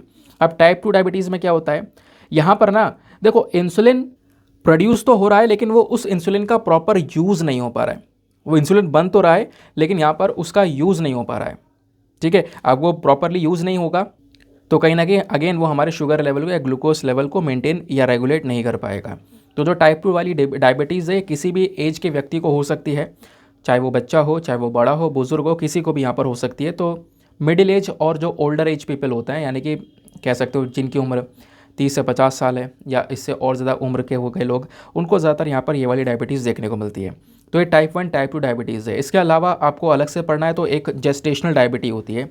अब जेस्टेशनल डायबिटीज़ जो होती है ना, ये वेमेन में, महिलाओं में देखने को मिलती है प्रेगनेंसी वाले समय पर। जब प्रेगनेंसी का टाइम पीरियड चलता है तब बॉडी कभी कभी क्या करती है, इंसुलिन को प्रॉपरली प्रोड्यूस नहीं कर पाती है। तो उस समय पर महिला को जो डायबिटीज़ होती है उसको जेस्टेशनल डायबिटीज़ बोलते हैं। ऐसा नहीं है कि सभी महिलाओं में यहाँ पर ये देखने को मिलती है, किन्हीं किन्हीं महिलाओं में यहाँ पर ये नज़र आती है। समझ में आया। अब क्वेश्चन यहाँ पर यह है कि या ये ऐसी रहती है, देखो महिला जब एक बार बच्चे को जन्म दे देती है ना तो वो डायबिटीज़ थोड़ी बहुत नॉर्मल भी हो जाती है जब हम जेस्टेशनल डायबिटीज़ की बात करते हैं। अब एक और क्वेश्चन ये उठता है कि डायबिटीज़ से होता क्या है, शुगर लेवल चलो मेंटेन नहीं हो रहा लेकिन होगा क्या। इससे बहुत असर पड़ता है बॉडी के ऊपर में, बहुत सारे ऑर्गन्स के ऊपर एक नेगेटिव इम्पैक्ट पड़ता है, किडनी के ऊपर, हार्ट के ऊपर, ब्लड वेसल्स के ऊपर, नर्वस सिस्टम के ऊपर, आंखों के ऊपर में। तो ये ऑर्गन्स आपके कमज़ोर होने लगते हैं जिसके बॉडी में डायबिटीज़ लेवल थोड़ा ज़्यादा होने लगता है। समझ में आया। उसके बाद में अब डायबिटीज़ होने के पीछे के फैक्टर्स क्या, मतलब ऐसा क्यों है कि डायबिटीज़ यहाँ पर हो जाता है, उसके पीछे का रीज़न है, कई सारा रीज़न है। हमारी खुद की हरकतें हैं। सबसे पहली बात अनहेल्दी डाइट। जो हमारी डाइट है वो आज के समय पर पूरी तरह से ख़राब हो चुकी है, सभी को पता है। एक समय था जब डाइट सभी लोग की हेल्दी हुआ करती थी, लेकिन आज के समय में डाइट पूरी तरह से अनहेल्दी हो चुकी है। चिकनाई, तला भुना ज़्यादा खाया जा रहा है ना। दूसरा, अनहेल्दी डाइट के साथ साथ ऊपर से एक प्रॉब्लम और जाती है, वो है लैक ऑफ फिजिकल एक्टिविटी। हम घर में बैठे हुए हैं, घर में बैठे बैठे यहाँ पर काम कर रहे हैं और ऐसे यहाँ पर सो जाना है। उसके अलावा कोई फिजिकल एक्टिविटी नहीं है, कोई एक्सरसाइज वगैरह ना करना भी कहीं ना कहीं डायबिटीज़ का एक कारण बन जाता है। फिर उसके बाद में बाकी बहुत लोग यहाँ पर अल्कोहल का यूज़ करते हैं, और अल्कोहल का एक हद से लेवल कंजम्पशन करना, हद से ज़्यादा लेवल का जब कंजम्पशन होता है तब भी यहाँ पर डायबिटीज़ वाली प्रॉब्लम देखने को मिल जाती है, या फिर बॉडी का वेट बहुत ज़्यादा है, या कोई इंसान तंबाकू का यूज़ कर रहा है, तो कहीं ना कहीं इससे भी जो डायबिटीज़ है वो देखने को मिल जाती है बॉडी में। तो डायबिटीज़ के कुछ फैक्टर्स हैं, इसके अलावा और भी बहुत सारे फैक्टर्स हैं, लेकिन मेजर जो हैं वो ये आपको देखने को मिलेंगे। सवाल यह है कि टाइप 1 डायबिटीज़ थोड़ी खतरनाक मानी जाती है टाइप 2 से, जो कि बच्चों में फैलती है ना। तो ये टाइप 1 डायबिटीज़ इतनी रेयर क्यों है? देखो, बोला यह जाता है पूरे दुनिया भर में लगभग 10 लाख से ज़्यादा बच्चे हैं जो कि टाइप 1 डायबिटीज़ से सफ़र कर रहे हैं, और इन 10 लाख में से सबसे ज़्यादा जो बच्चे हैं वो इंडिया में देखने को मिलते हैं। इंडिया में सबसे ज़्यादा बच्चे हैं जो कि टाइप 1 डायबिटीज़ से सफ़र करते हुए नजर आएंगे। अब ये फैलती कैसे है, तो इसके कई सारे फैक्टर्स आपको देखने को मिल जाएंगे। जैसे ऐसा देखो, मदर को है या फिर फादर को है या फिर आप कह सकते हो आपके भाई बहन को है, तो इसकी वजह से भी यहाँ पर जो डायबिटीज़ है इसके फैलने के चांसेस काफ़ी बढ़ जाते हैं, ठीक है ना। खासकर बच्चों में ऐसा यहाँ पर बोला जा रहा है। क्लियर हो गया, आगे आते हैं। बस अब सवाल यह है कि इसका ट्रीटमेंट क्या है। देखो, पहला ट्रीटमेंट ये है कि आपको मॉनिटर करना पड़ेगा, हमेशा ध्यान रखना पड़ेगा आपको। यहाँ पर टाइम टू टाइम, जैसे सप्ताह में आपने चेक कर लिया कि आपका शुगर लेवल क्या है ना, उसके बेसिस पर अपने डाइट को मेंटेन करना, अपना जो हैबिट है उसको यहाँ पर कंट्रोल करके चलना, तो वो चीज़ें थोड़ा सा मैटर करती हैं। या फिर एक और ट्रीटमेंट हो सकता है, जो आर्टिफिशियल पेनक्रियास है उसको हम यूज़ कर सकते हैं। यानी कि जो मैंने पेनक्रियास ऑर्गन दिखाया था ना आपको, तो वो आर्टिफिशियल पेनक्रियास लगाया जा सकता है, जो कि क्या करेगा, जब जब आपके बॉडी को इंसुलिन की रिक्वायरमेंट होगी तब तक क्या होगा, तब तक वो आपके बॉडी में इंसुलिन को डिलीवर कर देगा। ऑटोमेटिकली आपके बॉडी में इंसुलिन आ जाएगा, जो कि आपके ब्लड शुगर लेवल को कंट्रोल करने के लिए या रेगुलेट करता रहेगा। समझ में आया। नेक्स्ट आर्टिकल पर आते हैं। ना यहाँ पर एक छोटा सा आर्टिकल है, वैसे 2 छोटे छोटे आर्टिकल हैं, ये काम का नहीं है, ये काम का है। यहाँ पे बोला जा रहा है कि 10,727 यानी 10,727 जो टन है वीट का, यानी इतना टन जो गेहूं है वो अभी यहाँ पर ख़रीदा गया है। और अभी क्या है ना कि अभी देखो होता क्या है कि हम लोग गेहूं को बनाते हैं, बहुत सारा जो गेहूं है वो इंडिया में प्रोड्यूस किया जाता है। प्रोड्यूस करने के साथ साथ बहुत सारा गेहूं हम लोग एक्सपोर्ट भी करते हैं, लेकिन बहुत लंबे समय से हमने गेहूं के एक्सपोर्ट के ऊपर में बैन लगा रखा है। तो वह एक्सपोर्ट अभी जारी है, वो उस बैन को जारी कर रखा है, वो बैन अभी कंटिन्यू है और आगे भी ये बैन होता रहेगा। बोला यह गया है कि जो हमारा फूड कॉरपोरेशन ऑफ इंडिया है ना, जो कि ये सारा गेहूँ खरीद के रखता है ना, हमारे देश में जो हमारे किसान भाई गेहूँ को इसका उत्पादन करते हैं, इसको प्रोड्यूस करते हैं, तो जो FCI वो सारा गेहूँ खरीद के अपने गोदाम में रखता है। अब देखो, यहाँ पर यह बोला जा रहा है कि जो FCI के ही जो मैनेजिंग डायरेक्टर हैं अशोक के मीना, इन मैनेजिंग डायरेक्टर का कहना यहाँ पर यह है कि जो हमारी केंद्र सरकार है ना, वो अभी गेहूं के ऊपर बैन लगाई रखेगी, यानी कि उसको एक्सपोर्ट अभी नहीं करेगी, क्योंकि FCI एक्सपोर्ट करता है यहाँ से, लेकिन अभी एक्सपोर्ट के ऊपर बैन रहेगा। पहले हम इसको पूरी तरह से इंश्योर कर लें, सुनिश्चित हो जाएं कि हमारे देश में प्रॉपर गेहूं अवेलेबल है या नहीं है, प्रॉपर सभी लोगों के लिए डोमेस्टिक सप्लाईज़ हैं या नहीं है, उसके बाद ही हम एक्सपोर्ट करेंगे, अदरवाइज़ अभी के समय पर एक्सपोर्ट नहीं कर सकते। तो वो चीज़ यहाँ पर मेंशन की गई है। अगेन, ये नंबरिंग वगैरह चीज़ें से कहीं पर भी पूछी नहीं जाती हैं, लेकिन बहुत दिनों बाद जो वीट है वो आपका न्यूज़ में आए तो आपको ज़रूर से वीट के बारे में पता होना चाहिए, क्योंकि UPSC से ऐसे सवाल पूछता रहता है। जैसे आप देख पाओगे 2008 में एक क्वेश्चन पूछा गया था। क्वेश्चन के अंदर बोला गया कंसीडर द फॉलोइंग क्रॉप्स, आपको यहाँ पर 4 फसलों के नाम दिए गए और पूछा गया इनमें से खारिफ क्रॉप्स कौन कौन सी हैं। ठीक है, तो 4 फसलों के नाम कौन कौन से, कॉटन, ग्राउंडनट, राइस, वीट। पूछा गया इनमें से खारिफ क्रॉप्स कौन कौन सी हैं ये बताओ। नीचे आपको ऑप्शन दिए गए, option A 1 and 3, option B 2 and 3, option C 1 2 and 3, या फिर ऑप्शन D 2 3 and 4। तो वैसे इसका सही उत्तर क्या है, तो खारिफ क्रॉप्स आपकी देखने को मिल जाती हैं 1 2 and 3, यानी कि कॉटन, ग्राउंडनट, राइस, ये तीनों की तीनों खारिफ क्रॉप्स हैं। ठीक है, वीट जो है आपकी राबी क्रॉप हो जाती है, ध्यान रखना है। आप खारिफ क्रॉप और राबी क्रॉप की जो पूरी एक डिटेल पिक्चर है वो मैंने यहाँ पे प्रोवाइड करवा दी है, इसको मैं PDF में दे दूंगा, PDF से इसको प्लीज़ ज़रूर से डाउनलोड कर लेना। राबी क्रॉप वो होती हैं जो कि अक्टूबर से दिसंबर के बीच में लगाई जाती है और इनकी कटाई अप्रैल से जून के महीने में होती है। इसमें वीट, बार्ले, मटर, ग्राम, मस्टर्ड, ये सारी चीज़ें आती हैं। खारिफ क्रॉप कौन सी होती है, जिसको जून जुलाई में लगाया जाता है और सितंबर और अक्टूबर में यहाँ पर इसकी कटाई होती है। तो इसमें चावल, मेज़, जोवर, बाजरा, तूर, मूंग, उड़द, कॉटन, ये सारी चीज़ें आती हैं। ऐसी यहाँ पर ज़ैद क्रॉप्स होती हैं। ज़ैद क्रॉप्स कब लगाई जाती हैं, तो राबी क्रॉप्स और खारिफ क्रॉप्स के बीच का जो समय होता है ना, उस समय पर यहाँ पर इसको हार्वेस्ट और मतलब कि इसको लगाया भी जाता है और इसकी कटाई भी की जाती है, मतलब मार्च से जुलाई के बीच में। ठीक है, अब ज़ैद क्रॉप्स में आपके जो फ्रूट्स यानी कि जो भी फल हो गए, वेजिटेबल्स हो गए, ये सारी चीज़ें यहाँ पर इसमें आ जाती हैं। क्लियर हो गया ना। अभी हम वीट की बात कर रहे थे, गेहूँ की बात कर रहे थे। तो जब गेहूँ की बात करते हैं तो इंडिया एक बहुत बड़ा प्रोड्यूसर है गेहूँ का। इंडिया कह सकते हो कि सेकंड लार्जेस्ट प्रोड्यूसर है चाइना के बाद में। चाइना नंबर 1 पर है जो कि गेहूं का सबसे ज़्यादा उत्पादन कर रहा है, दूसरे नंबर पर भारत आ जाता है। और टॉप प्रोड्यूसिंग स्टेट्स में अगर हम बात करें, यानी कि भारत में कौन कौन से राज्य हैं जहाँ पर गेहूं का उत्पादन सबसे ज़्यादा हो रहा है, तो उसमें उत्तर प्रदेश है, पंजाब है, मध्य प्रदेश है, हरियाणा है और राजस्थान, ये सारे स्टेट्स आपको नज़र आएंगे। ठीक है, फिर उसके बाद में बस इतनी सी बात ध्यान में रखनी है। ना दोस्तों आते हैं एडिटोरियल डिस्कशन पे। तो आज हमारे छोटे छोटे आर्टिकल्स काफ़ी ज़्यादा थे तो टाइम थोड़ा ज़्यादा लग गया है, लेकिन आज एडिटोरियल भी काफ़ी इंपॉर्टेंट है। यहाँ पर ये जो एडिटोरियल ये बात करता है डेटा प्रोटेक्शन बिल 2022 के बारे में।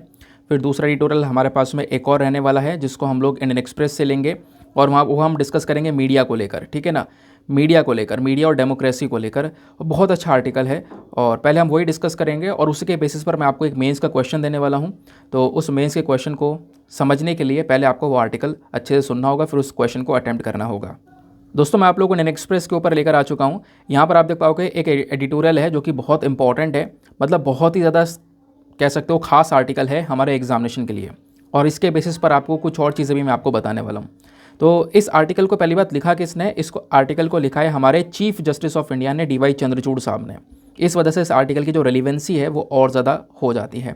तो इन्होंने समझाया है कि मीडिया के बारे में, जो हमारे कंट्री में मीडिया है ना, वो डेमोक्रेसी के लिए कितनी ज़्यादा इंपॉर्टेंट है, लेकिन अगर मीडिया में कुछ चैलेंजेस आ जाएं तो कितना ज़्यादा बुरा होगा। मीडिया में क्या क्या चैलेंजेस फेस करने पड़ रहे हैं आज के समय पर और क्या क्या उपाय हो सकते हैं, वो सारी चीज़ें यहाँ पर DY चंद्रचूड़ साहब ने बताई हैं, उसको डिस्कस करेंगे।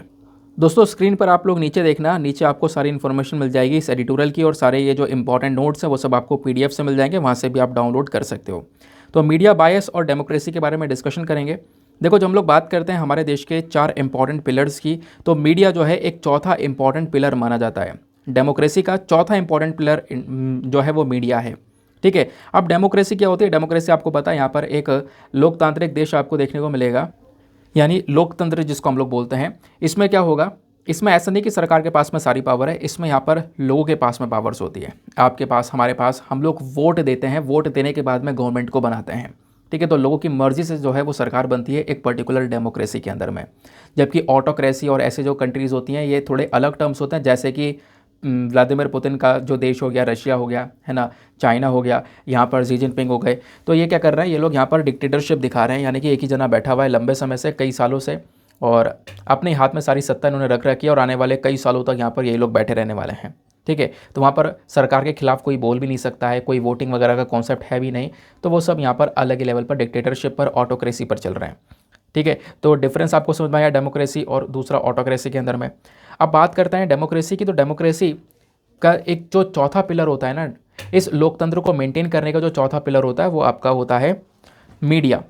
अब क्वेश्चन ये होगा कि बाकी 3 पिलर कौन से हैं, तो आप पढ़ते रहते हो ना, लेजिस्लेटिव, एग्जीक्यूटिव, जुडिशरी, ये आपके 3 पिलर हैं, चौथा आपका मीडिया हो गया। समझ में आ गई बात, आगे आता है।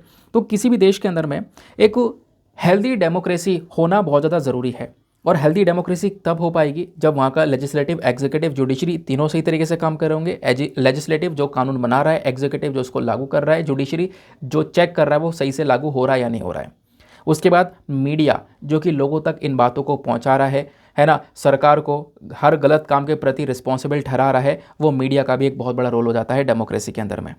तो हमेशा अगर मीडिया एक सच्चे रास्ते पर चल रहा है ना, तो वो कहीं ना कहीं उस देश की जो डेमोक्रेसी है, कह सकते हो एक हेल्दी डेमोक्रेसी मानी जाएगी।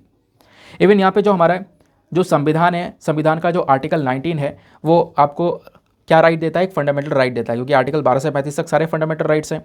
तो आर्टिकल 19 जो है आपको राइट देता है right to freedom of speech का, यानी आप खुलकर अपने जो पॉइंट ऑफ व्यूज़ है उनको एक्सप्रेस कर सको, खुलकर आप बोल सको, है ना। ये चीज़ें यहाँ पर आपको एक फंडामेंटल राइट के तौर पर आर्टिकल 19 के तहत मिल जाती हैं। अब क्या होता है कि जो हमारे जर्नलिस्ट हैं या जो मीडिया आउटलेट्स आपको इंडिया में देखने को मिलते हैं, ये बहुत लंबे समय से बहुत चुनौतियाँ फेस कर रहे हैं, बहुत चैलेंजेस फेस कर रहे हैं। अगर ये खुलकर कोई बात रख भी देते हैं तो कभी इनको खतरा हो जाता है, कभी इनके ऊपर अटैक किया जाता है सरकारी ऑफिशियल्स के थ्रू, पॉलिटिशियंस के थ्रू या कोई नॉन स्टेट एक्टर्स के थ्रू, तो ये खुलकर बोल नहीं पा रहे हैं। जबकि ये एक फंडामेंटल राइट है यहाँ पर कि भाई जो भी हो रहा है उसको हकीकत चीज़ सामने रखी जाए। लेकिन यहाँ पर कभी ऐसे इंसिडेंसेस देखने को मिलते हैं, कई बार यहाँ पर जर्नलिस्ट के ऊपर इतने सारे अटैक होते हैं, है ना, जिसके चक्कर में बाकी सारे लोग जो है खुलकर अपने जो पॉइंट ऑफ व्यूज़ है वो रख नहीं पाते, ऐसा आप कह सकते हो। यानी कि एक होता है ना, न्यूट्रल होकर वो चीज़ें नहीं रख पाते, उनको यहाँ पक्ष या विपक्ष में फिर बोलना ही पड़ता था। तो जो मीडिया है ना, मीडिया बेसिकली एक इंजन है जो कि क्या करती है, डेमोक्रेसी को आगे लेकर चलती है। लेकिन अगर मीडिया सच्चे रास्ते पर है, न्याय के रास्ते पर है, सब चीज़ों को देख रही है, तो यहाँ पर सही है। लेकिन अगर मीडिया बायस है, यानी कि एक तरफ मीडिया का झुकाव है, या तो सरकार के बिल्कुल फेवर में ही है या सरकार के बिल्कुल खिलाफ ही है हर चीज़ को लेकर, तो वो चीज़ भी बिल्कुल भी सही नहीं है, ऐसा यहाँ पर मेंशन किया गया। जो चीज़ एग्जैक्टली यहाँ पर गवर्नमेंट कर रही है उस चीज़ को यहाँ पर दर्शाना है, ऐसा नहीं है कि अपने तरफ से कुछ मसाला ऐड कर दिया जाए या सरकार के कुछ फेवर में ही हो जाए या फिर यहाँ पे सरकार के कुछ अगेंस्ट में ही होना। तो ये चीज़ बिल्कुल भी हेल्दी नहीं मानी जाती है किसी भी डेमोक्रेसी के लिए, ऐसा यहाँ पर मेंशन किया गया। तो मीडिया क्या क्या चैलेंजेस फेस कर रहा है उसको समझेंगे, लेकिन उससे पहले हमारे राइटर बोलते हैं कि जो मीडिया है ना, उसका जो रोल है डेमोक्रेसी में वो कितना बड़ा रोल है, डेमोक्रेसी को प्रमोट करने में उसका रोल कितना ज़्यादा बड़ा देखने को मिलता है। सबसे पहली बात, मीडिया का काम है एक इन्फॉर्मेशन को प्रोवाइड करवाना। मीडिया क्या करता है, अपने सिटीजन्स को, अपने नागरिक को क्या करता है, एक इन्फॉर्मेशन देने का काम करता है। इन्फॉर्मेशन किस चीज़ की, कोई पॉलिटिकल इशू है, कोई सरकार नीति लेकर आई है, कोई इवेंट हो रहा है, तो इन सारी चीज़ों की जो इन्फॉर्मेशन है अपने सरकारों के बारे में, लीडर्स के बारे में, वो सब इन्फॉर्मेशन लोगों तक पहुँचाने का काम किसका है, मीडिया का है। दूसरा यहाँ पर मीडिया का काम है, इनका रोल है डेमोक्रेसी को आगे प्रमोट करने में। जो दूसरा रोल है इनका वो है होल्डिंग लीडर्स अकाउंटेबल, यानी कि मीडिया जो है एक वॉचडॉग की तरह है, बिल्कुल निगरानी रखा हुआ है सरकार के कामों के ऊपर में, सरकार जो भी कर रही है ना। और कह सकते हो कहीं ना कहीं यहाँ पर उसका जो रिस्पॉन्सिबल है वो यहाँ पर सरकार को ही ठहराता है, सरकार जो भी कर रही है उसके रिस्पॉन्सिबल सरकार है। इस प्रकार की चीज़ें यहाँ पर मीडिया जो है वो हमें दिखाने का काम करना चाहिए किसी एक हेल्दी डेमोक्रेसी में। तीसरा इंपॉर्टेंट क्या है कि जो पब्लिक डिबेट है ना उसको यहाँ पर बढ़ाने का काम करना चाहिए मीडिया को। मीडिया एक प्लेटफॉर्म प्रोवाइड भी करवाता है, एक डिबेट वगैरह करवाता है, पब्लिक डिबेट, और डिबेट होना ज़रूरी भी है। कोई पॉलिटिकल इशू है, कोई स्कीम आई है, कोई नीति है, तो उसके ऊपर एक डिबेट, एक हेल्दी डिबेट होना बहुत ज़्यादा ज़रूरी बन जाता है एक हेल्दी डेमोक्रेसी के लिए। फिर एक और चीज़ आती है वो है एजुकेटिंग सिटीजन्स, यानी कि मीडिया का एक और काम होना चाहिए कि जो भी उसके नागरिक हैं उसको यहाँ पर वो समझा सकें, चीज़ों को यहाँ पर बता सकें, है ना, लोगों को मदद करें समझाने में कि सरकार कैसे काम कर रही है, कैसे यहाँ पर आप सरकार के काम में पार्टिसिपेट कर सकते हो। तो ये एजुकेट करना लोगों को भी यहाँ पर मीडिया का एक काम देखने को मिलता है। तो ये तो यहाँ पर मीडिया का रोल आपने देखा कि किस प्रकार से यहाँ पर डेमोक्रेसी को प्रमोट करने में उनका एक रोल हो सकता है। दूसरा बोला जा रहा है कि मीडिया जो है ना ये बहुत सारी प्रॉब्लम्स को फेस कर रहा है, बहुत सारी चुनौतियाँ यहाँ पर ये लोग फेस कर रहे हैं एक डेमोक्रेसी के अंदर में। और ऐसा केवल इंडिया में ही नहीं है, और भी कई सारे देश आपको देखने को मिल जाएंगे जो डेमोक्रेटिक देश हैं, वहाँ पर भी जो मीडिया है वो बहुत चुनौतियों को फेस करता है। जैसे सबसे पहला जो प्रॉब्लम है वो है मीडिया बायसनेस, जिससे मैं आपको बता चुका हूँ। कई बार क्या होता है, मीडिया बायस हो जाता है। बायस मतलब यहाँ पर सरकार के प्रति पूरी तरह से अपनी जो लॉयल्टी है वो दिखाने लगता है, सरकार के प्रति यहाँ पर सारा फेवर दिखाने लगता है। तो ये कहीं ना कहीं यहाँ पर जो ओपिनियन है वो पोलराइज हो जाता है। ठीक है, अब यहाँ पर ये एक ऐसी सिचुएशन होती है कि उस समय पर आप मीडिया पर कोई ट्रस्ट नहीं कर सकते। सरकार ने जो दिखा दिया वो यहाँ पर सही सही है, ठीक है, अपनी साइड से भी बोल दिया हाँ बिल्कुल सही है, तो ऐसा यहाँ पर करना गलत हो जाएगा। तो ऐसी मीडिया के ऊपर आप ट्रस्ट नहीं कर सकते, वो यहाँ पर मेंशन किया गया है। या फिर ऐसा भी ना हो कि बिल्कुल सरकार के अगेंस्ट में ही हो, कि सरकार कोई सही काम भी कर रही है तो भी यहाँ पर उसको एक नेगेटिव पॉइंट ऑफ व्यू में दिखा दिया, तो वो चीज़ भी यहाँ पर एक डेमोक्रेसी के लिए सही नहीं माना जाता है। दूसरा पॉइंट है फेक न्यूज़।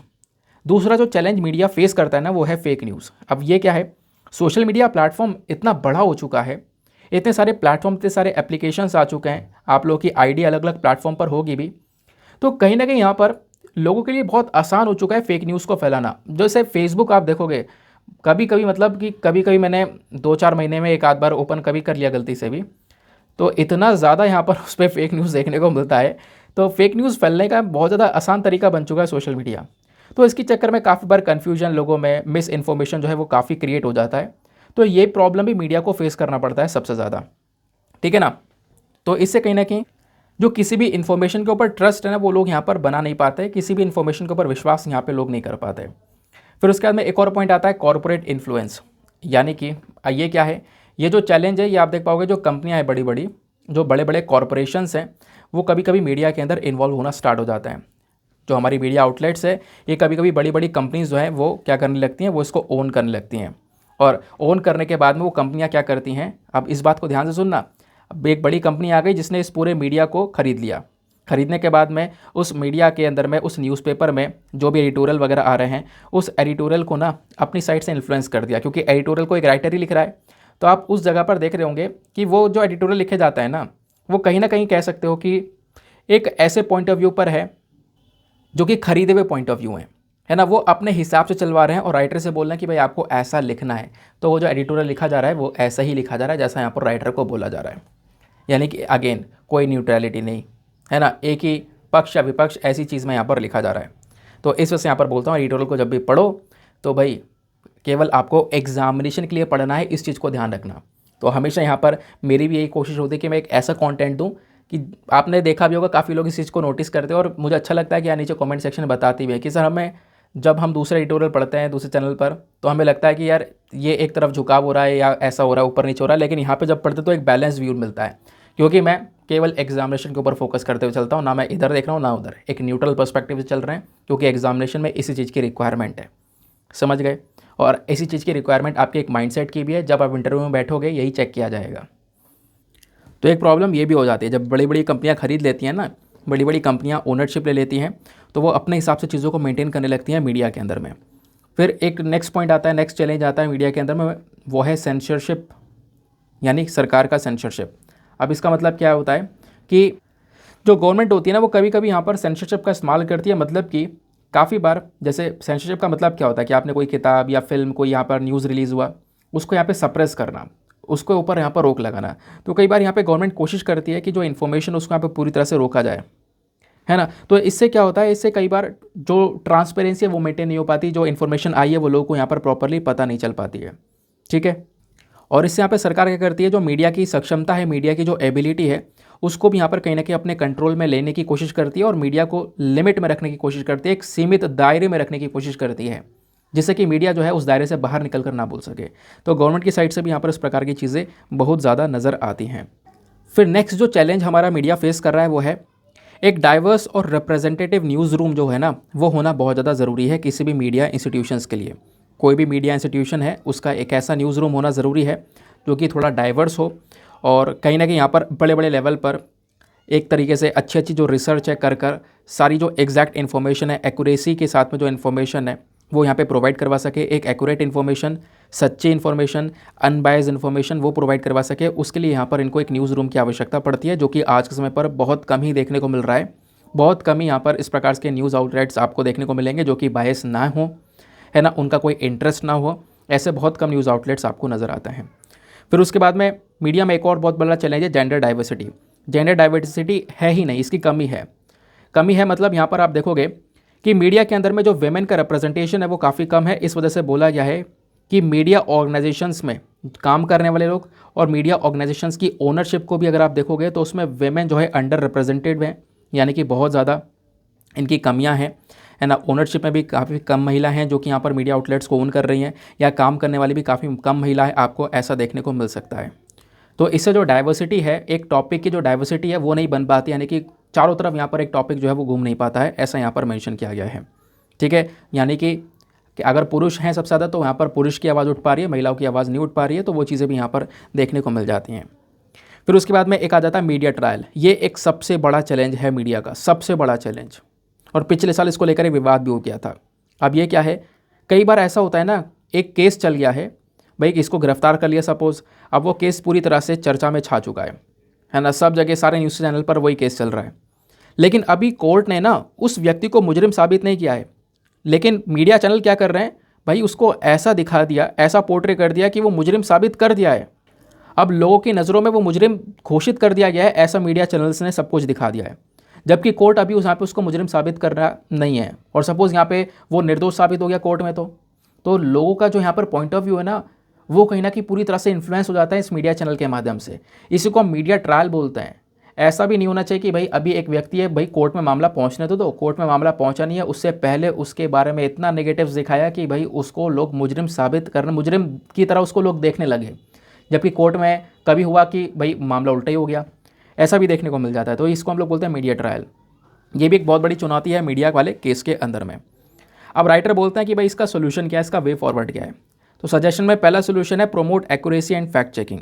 सबसे पहली चीज़ यहाँ पर जो जर्नलिस्ट हैं उनको यहाँ पर ध्यान रखना होगा कि जो भी यहाँ पर डेटा, जो भी न्यूज़ दे रहे हैं, एक्यूरेसी के साथ में दें, अनबायसनेस के साथ में दें, प्लस यहाँ पर जो चीज़ें हैं ना वो बिल्कुल बार बार चेक किया जा सके, सभी न्यूज़ को वेरीफाई किया जा सके रिपोर्ट करने से पहले, है ना, पब्लिश करने से पहले उसको वेरीफाई किया जा सके।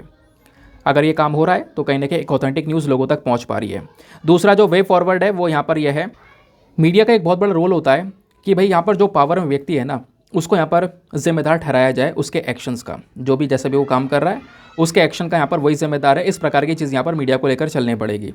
फिर उसके बाद में बायसनेस को छोड़ना पड़ेगा, यानी कि या तो सरकार के प्रति पूरी तरह से फेवर दिखाना, निष्ठा दिखाना, वो यहाँ पर छोड़ना पड़ेगा, या सरकार के अगेंस्ट में सब कुछ बोलना, वो यहाँ पर छोड़ना पड़ेगा।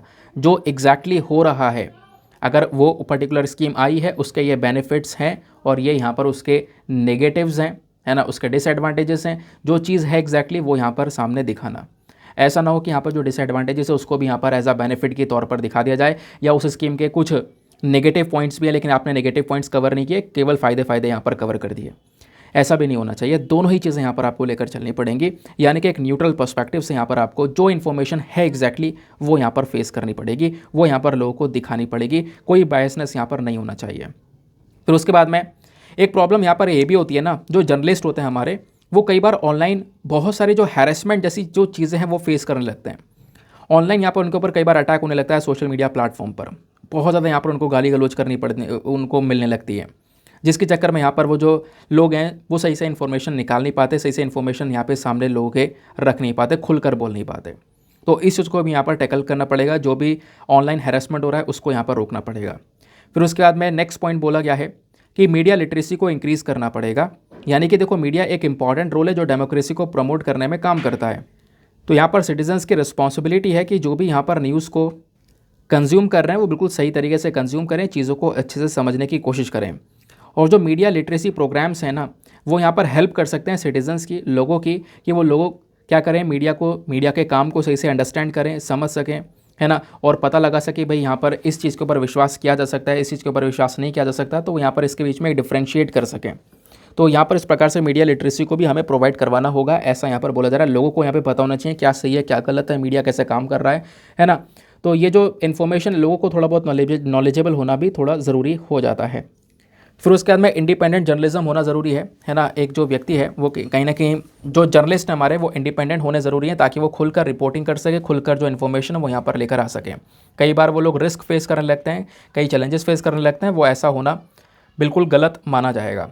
फिर उसके बाद में नेक्स्ट पॉइंट में राइटर ने मेंशन किया है कि सरकार को कुछ लॉज लेकर आने चाहिए, क्योंकि अक्सर क्या होता है जो जर्नलिस्ट हैं, मीडिया आउटलेट्स हैं, उनको यहाँ पर खतरा फेस करते हैं, वो लोग अटैक्स होने लगते हैं उनके ऊपर में, है ना, अलग अलग जगह से। तो सरकार को यहाँ पे क्या करना पड़ेगा, सरकार को कुछ लॉज लेकर आने होंगे ताकि जर्नलिस्ट को प्रोटेक्शन दी जा सके, उनकी सुरक्षा की जा सके, हैरेसमेंट से, वायलेंस से उनकी सुरक्षा की जा सके, क्योंकि उनके पास में एक आर्टिकल 19 है जो कि एक फंडामेंटल राइट है, जो कि उनको खुलकर बोलने का हक देता है। नहीं तो अगर वो खुलकर बोल नहीं पा रहे तो वो फंडामेंटल राइट कहीं ना कहीं वो वायलेट होता हुआ नज़र आ रहा है। समझ में आया, ये बात क्लियर हो गई। बाकी यहाँ पर मीडिया को भी एक चीज़ के ऊपर फोकस करना होगा, मीडिया एथिक्स के ऊपर में, क्या सही है क्या गलत है उसके ऊपर फोकस करके चलना पड़ेगा। यानी कि मीडिया को हमेशा सच्चाई, accuracy, transparency, independence, fairness, impartiality, यानी किसी की तरफ कोई झुकाव ना हो, रिस्पॉन्सिबिलिटी और फेयर प्ले, इन टॉपिक्स के साथ में आगे बढ़ना होगा। तभी यहाँ पर वो मीडिया एक न्यूट्रल मीडिया और एक कह सकते हो रिलायबल मीडिया कहलाएगा, जिसके ऊपर विश्वास किया जा सके। क्लियर हो गया। तो एक अच्छा आर्टिकल था, बहुत सारी इन्फॉर्मेशन यहाँ पर आपको प्रेजेंट देखने को मिलेगी। नाउ अब इसी पूरे के पूरे एडिटोरियल के बेसिस पर आज का आपका मेंस का क्वेश्चन है। तो आज का मेंस का क्वेश्चन क्या बोलता है, इसको फटाफट देखते हैं। क्वेश्चन है, what is the role of the press in promoting democracy and what are the key challenges that the press faces in fulfilling this role effectively. यानी कि जो डेमोक्रेसी है, इस डेमोक्रेसी को प्रमोट करने के लिए जो प्रेस है, जो मीडिया है, इसका रोल क्या है, यह आपको बताना है, इसकी भूमिका क्या है। दूसरा आपको बताना है कि क्या क्या ये चुनौतियां फेस करते हैं अपनी भूमिका को निभाते समय पर, क्या क्या चैलेंजेस यहाँ पर इनको फेस करने पड़ जाते हैं अपनी जो भूमिका है उसको अच्छी तरीके से निभाने में, अपने रोल को इफेक्टिवली निभाने में। ठीक है, तो इंग्लिश में पढ़ दिया, अब यहाँ पर मैं आपको हिंदी में भी रीड करके बता देता हूँ। काफ़ी सारे लोग हिंदी में अपना क्वेश्चन लिखते हैं, तो हिंदी में आप देखोगे तो लोकतंत्र को बढ़ावा देने में प्रेस की क्या भूमिका है और इस भूमिका को प्रभावी ढंग से पूरा करने में प्रेस को किन प्रमुख चुनौतियों का सामना करना पड़ता है। 250 शब्दों में आंसर लिखना और आंसर लिखने के बाद में कहाँ पर सबमिट करना है, टेलीग्राम पर जाना, सर्च बॉक्स में लिखना Deepak Yadav education mains answer writing, full form लिखना। आपको मेरा टेलीग्राम चैनल मिलेगा, 50,000 से ज़्यादा लोग जुड़े हुए हैं, आप भी जुड़ सकते हो। जुड़ने के साथ साथ एक छोटा सा काम करना है, एटलीस्ट सभी लोगों को वहाँ पर 2 आंसर्स रिव्यू करने हैं। 15 मिनट लगेंगे, आप आराम से 2 आंसर्स रिव्यू कर सकते हो। 2 आंसर्स को रिव्यू करने के बाद में बहुत सारे फ़ायदे होंगे आपको भी, सामने वाले को भी। आपको कुछ इंपॉर्टेंट पॉइंट्स मिलेंगे जो आप अपने नोट्स में इंक्लूड कर सकते हो। सामने वाले के आंसर में अगर कोई मिस्टेक होती तो आप उनको बता सकते हो कि हाँ, यहाँ पर आपको इंप्रूवमेंट की आवश्यकता है। तो इस कोऑपरेटिव वे में वो ग्रुप चल रहा है, आप भी जाकर उसका ज़रूर से हिस्सा बनिए। चलो नेक्स्ट एडिटोरियल पर आते हैं। अगला एडिटोरियल हमारा आता है यहाँ पर ये वाला। यहाँ पे जो राइटर हैं हमारे सुमेश श्रीवास्तव जी, ये बात करते हैं डिजिटल प्रोटेक्शन बिल 2022 के बारे में। इनका कहना यह है कि जो 2019 वाला बिल था, देखो ये हकीकत भी है, 2019 वाला बिल हटाकर हम 2022 के बिल को लेकर आए हैं, जो कि आपके डेटा की सुरक्षा करने के बारे में चर्चा करता है। लेकिन इस बिल के अंदर में प्रोविजंस के साथ साथ इन्होंने एक बहुत बड़ा चैलेंज भी समझाया है कि एक बहुत बड़ी जो प्रॉब्लम है वो क्या है, इसको भी समझना बहुत ज़्यादा ज़रूरी है। तो समझते हैं डिजिटल प्रोटेक्शन बिल 2022, इसके सारे जो रेलिवेंट पॉइंट्स वो आपको स्क्रीन पर नीचे दिखाई पड़ेंगे। तो न्यूज़ में क्यों है, क्योंकि सरकार ने अभी क्या किया है, जो पर्सनल डेटा प्रोटेक्शन बिल है ना, इसको यहाँ पर दोबारा से चेंज करके रिलीज़ कर दिया है, जिसको हम लोग डिजिटल प्रोटेक्शन बिल 2022 के नाम से जान रहे हैं। किस नाम से? Digital personal data protection bill 2022 के नाम से इसको जाना जा रहा है। ठीक है ना, जो आपके पर्सनल डेटा का सुरक्षा करने का यहाँ पर काम करने वाला है। तो अभी यह बिल है, पास नहीं हुआ है, क्योंकि एक बिल है, जब पास होगा तो उसके बाद जाकर कानून बनेगा। तो अभी कानून यहाँ पर ये नहीं बना है, केवल और केवल बिल है ये। तो ये जो बिल है ना, इसको यहाँ पर कब लेकर आया गया? देखो अभी हमारे पास में पहले भी एक पर्सनल डेटा की सुरक्षा करने के लिए बिल था, 2019 का बिल था, लेकिन इसके अंदर इतने बदलाव करे गए, इतने सारी चीज़ें बार बार ऐड करी गई, हटाई गई, फिर ऐड करी गई, फिर हटाई गई, जिसकी वजह से इस बिल को ही ख़त्म कर दिया। बोला भाई हम इस बिल को विड्रॉ कर रहे हैं, हम बिल को वापस ले रहे हैं, बिल हम पास नहीं करवाएंगे 2019 वाला। बिल को विड्रॉ करने के बाद में बोला गया एक नया बिल लेकर आएंगे जो कि हर चीज़ को कवर करेगा। तो 2019 वाले बिल को ख़त्म करके ही 2019 वाले बिल को ख़त्म करने के बाद में digital personal data protection bill 2022 को लेकर आया गया था। 2019 वाले बिल को ख़त्म करने के 3 महीने बाद नया वाला बिल, यानी जिसके बारे में हम चर्चा कर रहे हैं, 2022 वाला बिल ये आ गया था। अब 2022 वाले बिल के अंदर में कुछ प्रिंसिपल्स हैं, इसके सिद्धांत हैं। तो क्या क्या सिद्धांत है वो आपको पहले चीज़ पता होनी चाहिए।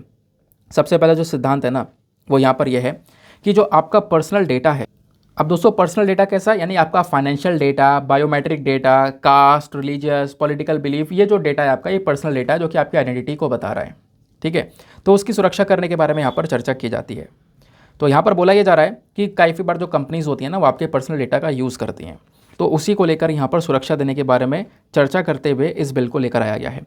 तो इस बिल का पहला सिद्धांत क्या है कि जो आपका पर्सनल डेटा है ना, अगर कोई कंपनी आपके इस पर्सनल डेटा का यूज़ करती है तो उसको इस तरीके से यूज़ करना होगा जो कि कानूनी तौर पर सही हो, है ना।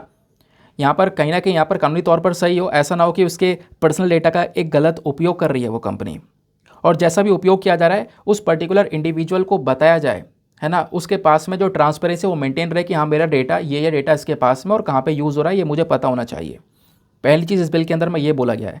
दूसरी चीज़ यहाँ पर बोला गया है कि जो पर्सनल डेटा है इसको यहाँ पर यूज़ किया जाएगा उसी पर्पज़ के लिए जिस पर्पज़ के लिए लिया गया है। यानी कि मान लो एक कंपनी है जो कि आपका पर्सनल डेटा ले रही है कि भाई ये चीज़ें, ये फॉर्म है, ये फिल कर दो। अब डेटा जो लिया है ना, जिस पर्पज़ के लिए इस कंपनी ने लिया है उसी पर्पज़ के लिए इसको यूज़ करना होगा। क्योंकि काफ़ी बार कंपनी क्या होती है, डेटा ले तो लेती हैं लोगों से, उसके बाद में उस डेटा को बेच देती हैं अलग अलग कंपनीज़ को। इसी वजह से तो आपके पास में अलग अलग कंपनियों के फ़ोन आते रहते हैं। क्यों? क्योंकि आपका जो नंबर है ना, वो यहाँ पर जिस कंपनी में आपने कभी कोई रजिस्टर किया हो, जिस कंपनी के पास में कोई डेटा, उसने बेच दिया है तीसरी कंपनी को। लेकिन वही बोला गया कि इस बिल के अंदर में दूसरा फोकस ये है कि भैया जिस पर्पज़ के लिए डेटा कलेक्ट किया गया है उस पर्पज़ के ऊपर ही ध्यान दिया जाए, उसके अलावा उस डेटा का कहीं पर भी उपयोग ना किया जाए। नेक्स्ट जो प्रिंसिपल है वो डेटा एक्यूरेसी के ऊपर में, यानी अगर किसी व्यक्ति का डेटा कलेक्ट किया भी जा रहा है तो वो डेटा एक्यूरेट डेटा होना चाहिए, बिल्कुल सटीक डेटा होना चाहिए, है ना। देने वाले जो डेटा दे रहा है ना, उसको भी यहाँ पे ध्यान में रखना होगा कि भाई एक एक्यूरेट डेटा दिया जा रहा है। नेक्स्ट जो सिद्धांत यहाँ पर मेंशन किया गया है कि वो यह है कि अगर कोई कंपनी आपका डेटा कलेक्ट करती है और अपने पास में स्टोर करती है तो उसको एक फिक्स ड्यूरेशन के लिए, कुछ टाइम पीरियड के लिए वो स्टोर कर पाएगी। ऐसा नहीं है कि हमेशा के लिए स्टोर कर पाएगी। वो उस कंपनी का डेटा नहीं है, वो एक इंडिविजुअल का डेटा है। ठीक है, तो एक फिक्स ड्यूरेशन रहेगा कि भाई इतने समय तक वो डेटा उस कंपनी के पास रहेगा, उसके बाद यहाँ पर वो कंपनी वो डेटा को डिलीट कर देगी। तो ये चीज़ भी यहाँ पर इसमें रखा गया। फिर एक चीज़ के ऊपर और ये फोकस करता है बिल, इस बिल का फोकस यहाँ पर यह है कि जो भी यहाँ पर डेटा कलेक्शन होता है ना, यहाँ पर कुछ इंपॉर्टेंट लॉज होने चाहिए जो कि क्या करें, फोकस करें कि भाई यहाँ पर फालतू का कोई डेटा कलेक्शन ना हो, कोई भी यहाँ पर फालतू का जो पर्सनल डेटा है वो यहाँ पर कलेक्ट ना किया जाए। जो काम का है ना, जिसका यूज़ है केवल उतना किया जाए, और जो यूज़ के लिए किया गया है वो केवल उसी जगह पर यूज़ किया जाए, उसके अलावा कहीं ना यूज़ किया जाए। ठीक है, तो ये यहाँ पर कुछ मेजर फोकस है इस बिल का इन चीज़ों के ऊपर में। अब digital personal data protection bill के कुछ इंपॉर्टेंट की फीचर, अभी तो मैंने आपको बताया था कि मतलब इन चीज़ों के ऊपर ये बिल फोकस कर रहा है। अब थोड़ी काम की चीज़ है, यहाँ से काम की चीज़ स्टार्ट होती है कि इस बिल का आखिरकार फीचर्स क्या हैं, क्या क्या ये बिल बोलता है। तो इस बिल के अंदर में दो कॉन्सेप्ट्स के ऊपर जोर दिया गया है, एक डेटा प्रिंसिपल और एक डेटा फिड्यूशरी। पहले दोनों के बारे में जान लो। डेटा प्रिंसिपल कौन हो है? डेटा प्रिंसिपल बेसिकली एक इंडिविजुअल है, आप हो, मैं हूँ, हम व्यक्ति जिसका डेटा कलेक्ट किया जा रहा है। डेटा फिड्यूशरी वो कंपनी जो डेटा कलेक्ट कर रही है। तो अब मैं आगे डेटा प्रिंसिपल या डेटा फिड्यूशरी बोलूँगा तो कंफ्यूज मत हो जाना। डेटा प्रिंसिपल मतलब कौन है कि एक व्यक्ति जिसका डेटा कलेक्ट किया जा रहा है। डेटा फिड्यूशरी वो कंपनी जो डेटा कलेक्ट कर रही है। ठीक है। अब जब बात करते हैं डेटा प्रिंसिपल की ना, तो मान लो यहाँ पर जैसे कि कोई बच्चा है जिसकी उम्र 18 साल से कम है। ठीक है। तो मान लो यहाँ पर अगर उसका डेटा प्रिंसिपल लेना है, यानी कि एक इंडिविजुअल का डेटा लेना है, तो उसके लिए यहाँ पर 18 साल से जो कम उम्र का बच्चा है ना, उसके पेरेंट्स या उसके जो गार्जियंस है, उसकी यहाँ पर जो कंसेंट है, उनका जो अप्रूवल है वो लेना होगा उसका डेटा कलेक्ट करने से पहले। और जो डेटा फिड्यूशरी यानी जो कंपनियाँ हैं, है ना, जो कंपनियाँ हैं, फर्म आपको ये देखने को मिलेंगी जो आपका डेटा लेती हैं, है ना, जो आपके डेटा को प्रोसेस करती हैं, यानी कि जिस पर्पज़ के लिए लिया है वहाँ पर आपका डेटा को जो है वो ऑपरेट किया जाता है। तो डेटा प्रिंसिपल और डेटा फिड्यूशरी का कॉन्सेप्ट आपको समझ में आना चाहिए। अब डेटा फिड्यूशरी के बारे में थोड़ी सी बातें यहाँ पे बताई गई हैं। बोला गया है कि देखो, डेटा फिड्यूशरी वो है जो कि ऐसी कंपनी है जो बहुत बड़े वॉल्यूम में, बहुत ज़्यादा मात्रा में डेटा को डील कर रही है, बहुत बड़े मात्रा में उसके पास में पर्सनल डेटा है, उस डेटा को लेकर डील कर रही है। तो जो हमारी केंद्र सरकार है, जो हमारी सेंट्रल गवर्नमेंट है ना, वो यहाँ पर डिफाइन करेगी कि डेटा फिड्यूशरी की कैटेगरी में कौन सी कंपनी आएगी, कौन नहीं आएगी। तो हमारी केंद्र सरकार बेसिकली उसको डेजिग्नेशन देने का काम करने वाली है। प्लस यहाँ पे बोला गया कि जितनी भी कंपनियां इस प्रकार की होंगी जिनके पास में बहुत सारा डेटा होगा, उनको एक डेटा प्रोटेक्शन ऑफिसर भी अपॉइंट करना होगा, एक इंडिपेंडेंट डेटा ऑडिटर भी अपॉइंट करना होगा। ठीक है, जो यहाँ पर मेन काम करेंगे डेटा की सुरक्षा करने का। ठीक है। फिर उसके बाद में राइट्स ऑफ इंडिविजुअल्स के ऊपर फोकस किया गया है, यानी कि बोला यह गया है कि देखो, ये जो बिल है ना, इसने इंश्योर किया कि जो भी इंडिविजुअल हैं वो एबल होना चाहिए, उसको यहाँ पर बेसिक इन्फॉर्मेशन का जो एक्सेस है वो यहाँ पर मिल जाना चाहिए। फिर राइट टू कॉन्सेंट वाला एक बहुत इंपॉर्टेंट पॉइंट आता है, एक जो इंडिविजुअल है उसको यहाँ पर ज़रूरत है कि पहले वो अपना कॉन्सेंट दे, यानी कि कोई कंपनी उसका डेटा ले रही है तो पहले यहाँ पर उससे पूछने की आवश्यकता है कि भाई यहाँ पर उसका डेटा यूज़ किया जा सकता है या नहीं किया जा सकता है। ठीक है। तो डेटा फिड्यूशरी को डेटा कलेक्ट करने से पहले यहाँ पर ये जो चीज़ें हैं वो पूछनी काफ़ी ज़्यादा ज़रूरी बन जाती हैं। प्लस यहाँ पर जो इंडिविजुअल है, जो एक पर्सन है जो किस कंपनी को डेटा देता है, तो उस कंपनी से डेटा वापस से विड्रॉ करने की पावर भी उसके पास में देखने को मिल जाती है। फिर इस बिल में राइट टू इरेज भी दे रखा है, यानी कि मान लो यहाँ पर एक व्यक्ति है जिसने डेटा दिया था, अब वो यहाँ पर चाहे तो अपनी कंपनी से जो है ना उस डेटा को मिटवा भी सकता है, ख़त्म भी करवा सकता है। राइट टू नॉमिनेट का इसमें एक पॉइंट भी है, यानी कि डेटा प्रिंसिपल यानी कि अगेन जिसका डेटा कलेक्ट किया गया है उसके पास में एक नॉमिनेट करने का हक भी है, यानी कि मान लो किसी की डेथ हो रही है ना, या फिर वो व्यक्ति सक्षम नहीं है अब उस चीज़ को मेंटेन करने के लिए, तो वो अपना किसी दूसरे व्यक्ति का नाम नॉमिनेट कर सकता है कि भाई यहाँ पर ये जो डेटा है ना उसका हक यहाँ पर इसको दे दिया जाए। और इसके बेसिस पर इस बिल में एक डेटा प्रोटेक्शन बोर्ड को भी बनाया गया है। उस बोर्ड का मकसद यहाँ पर क्या है? उस बोर्ड का मकसद है कि भैया यहाँ पे पूरी तरह से डेटा की सुरक्षा की जा सके।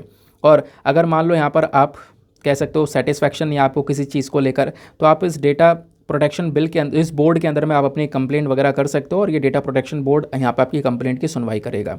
और इस बिल के अंदर में क्रॉस बॉर्डर डेटा ट्रांसफ़र को भी अलाउ किया गया है, यानी कि आप एक पर्टिकुलर कंट्री से दूसरे पर्टिकुलर कंट्री में डेटा जो है आपका ट्रांसफ़र किया जा सकता है, लेकिन केवल सूटेबल डेटा ही ट्रांसफ़र किया जाएगा और सूटेबल कंट्री के साथ में किया जाएगा। ऐसा नहीं किसी भी देश के साथ में कर लिया जाएगा। कुछ नोटिफाइड कंट्रीज़ होंगे जिनके साथ में यहाँ पर डेटा शेयर किया जाएगा। ठीक है, जो हमारी गवर्नमेंट है वो यहाँ पर इंडियंस का डेटा एक्सेस कर सकती है उन पर्टिकुलर कंट्रीज से भी, तो आप ऐसा कह सकते हो।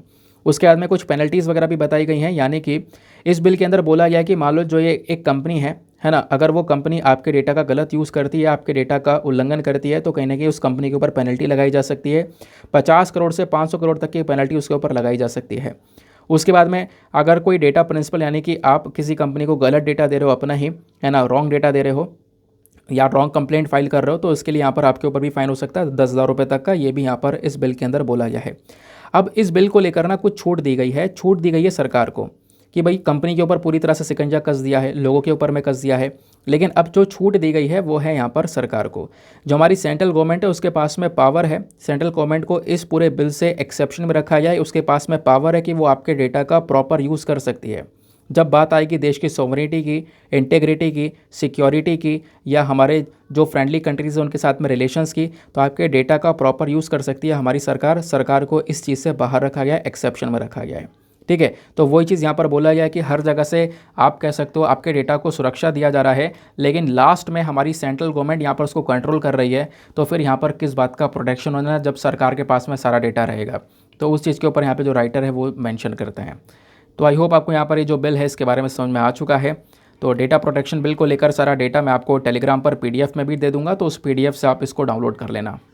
तो गाइज़ ये था आज का हमारा सारा का सारा डिस्कशन। आई होप आपको मज़ा आ चुका होगा। बहुत कुछ आज के सेशन में जानने को मिला है, काफ़ी छोटे आर्टिकल्स भी थे और थोड़े बड़े आर्टिकल्स भी थे।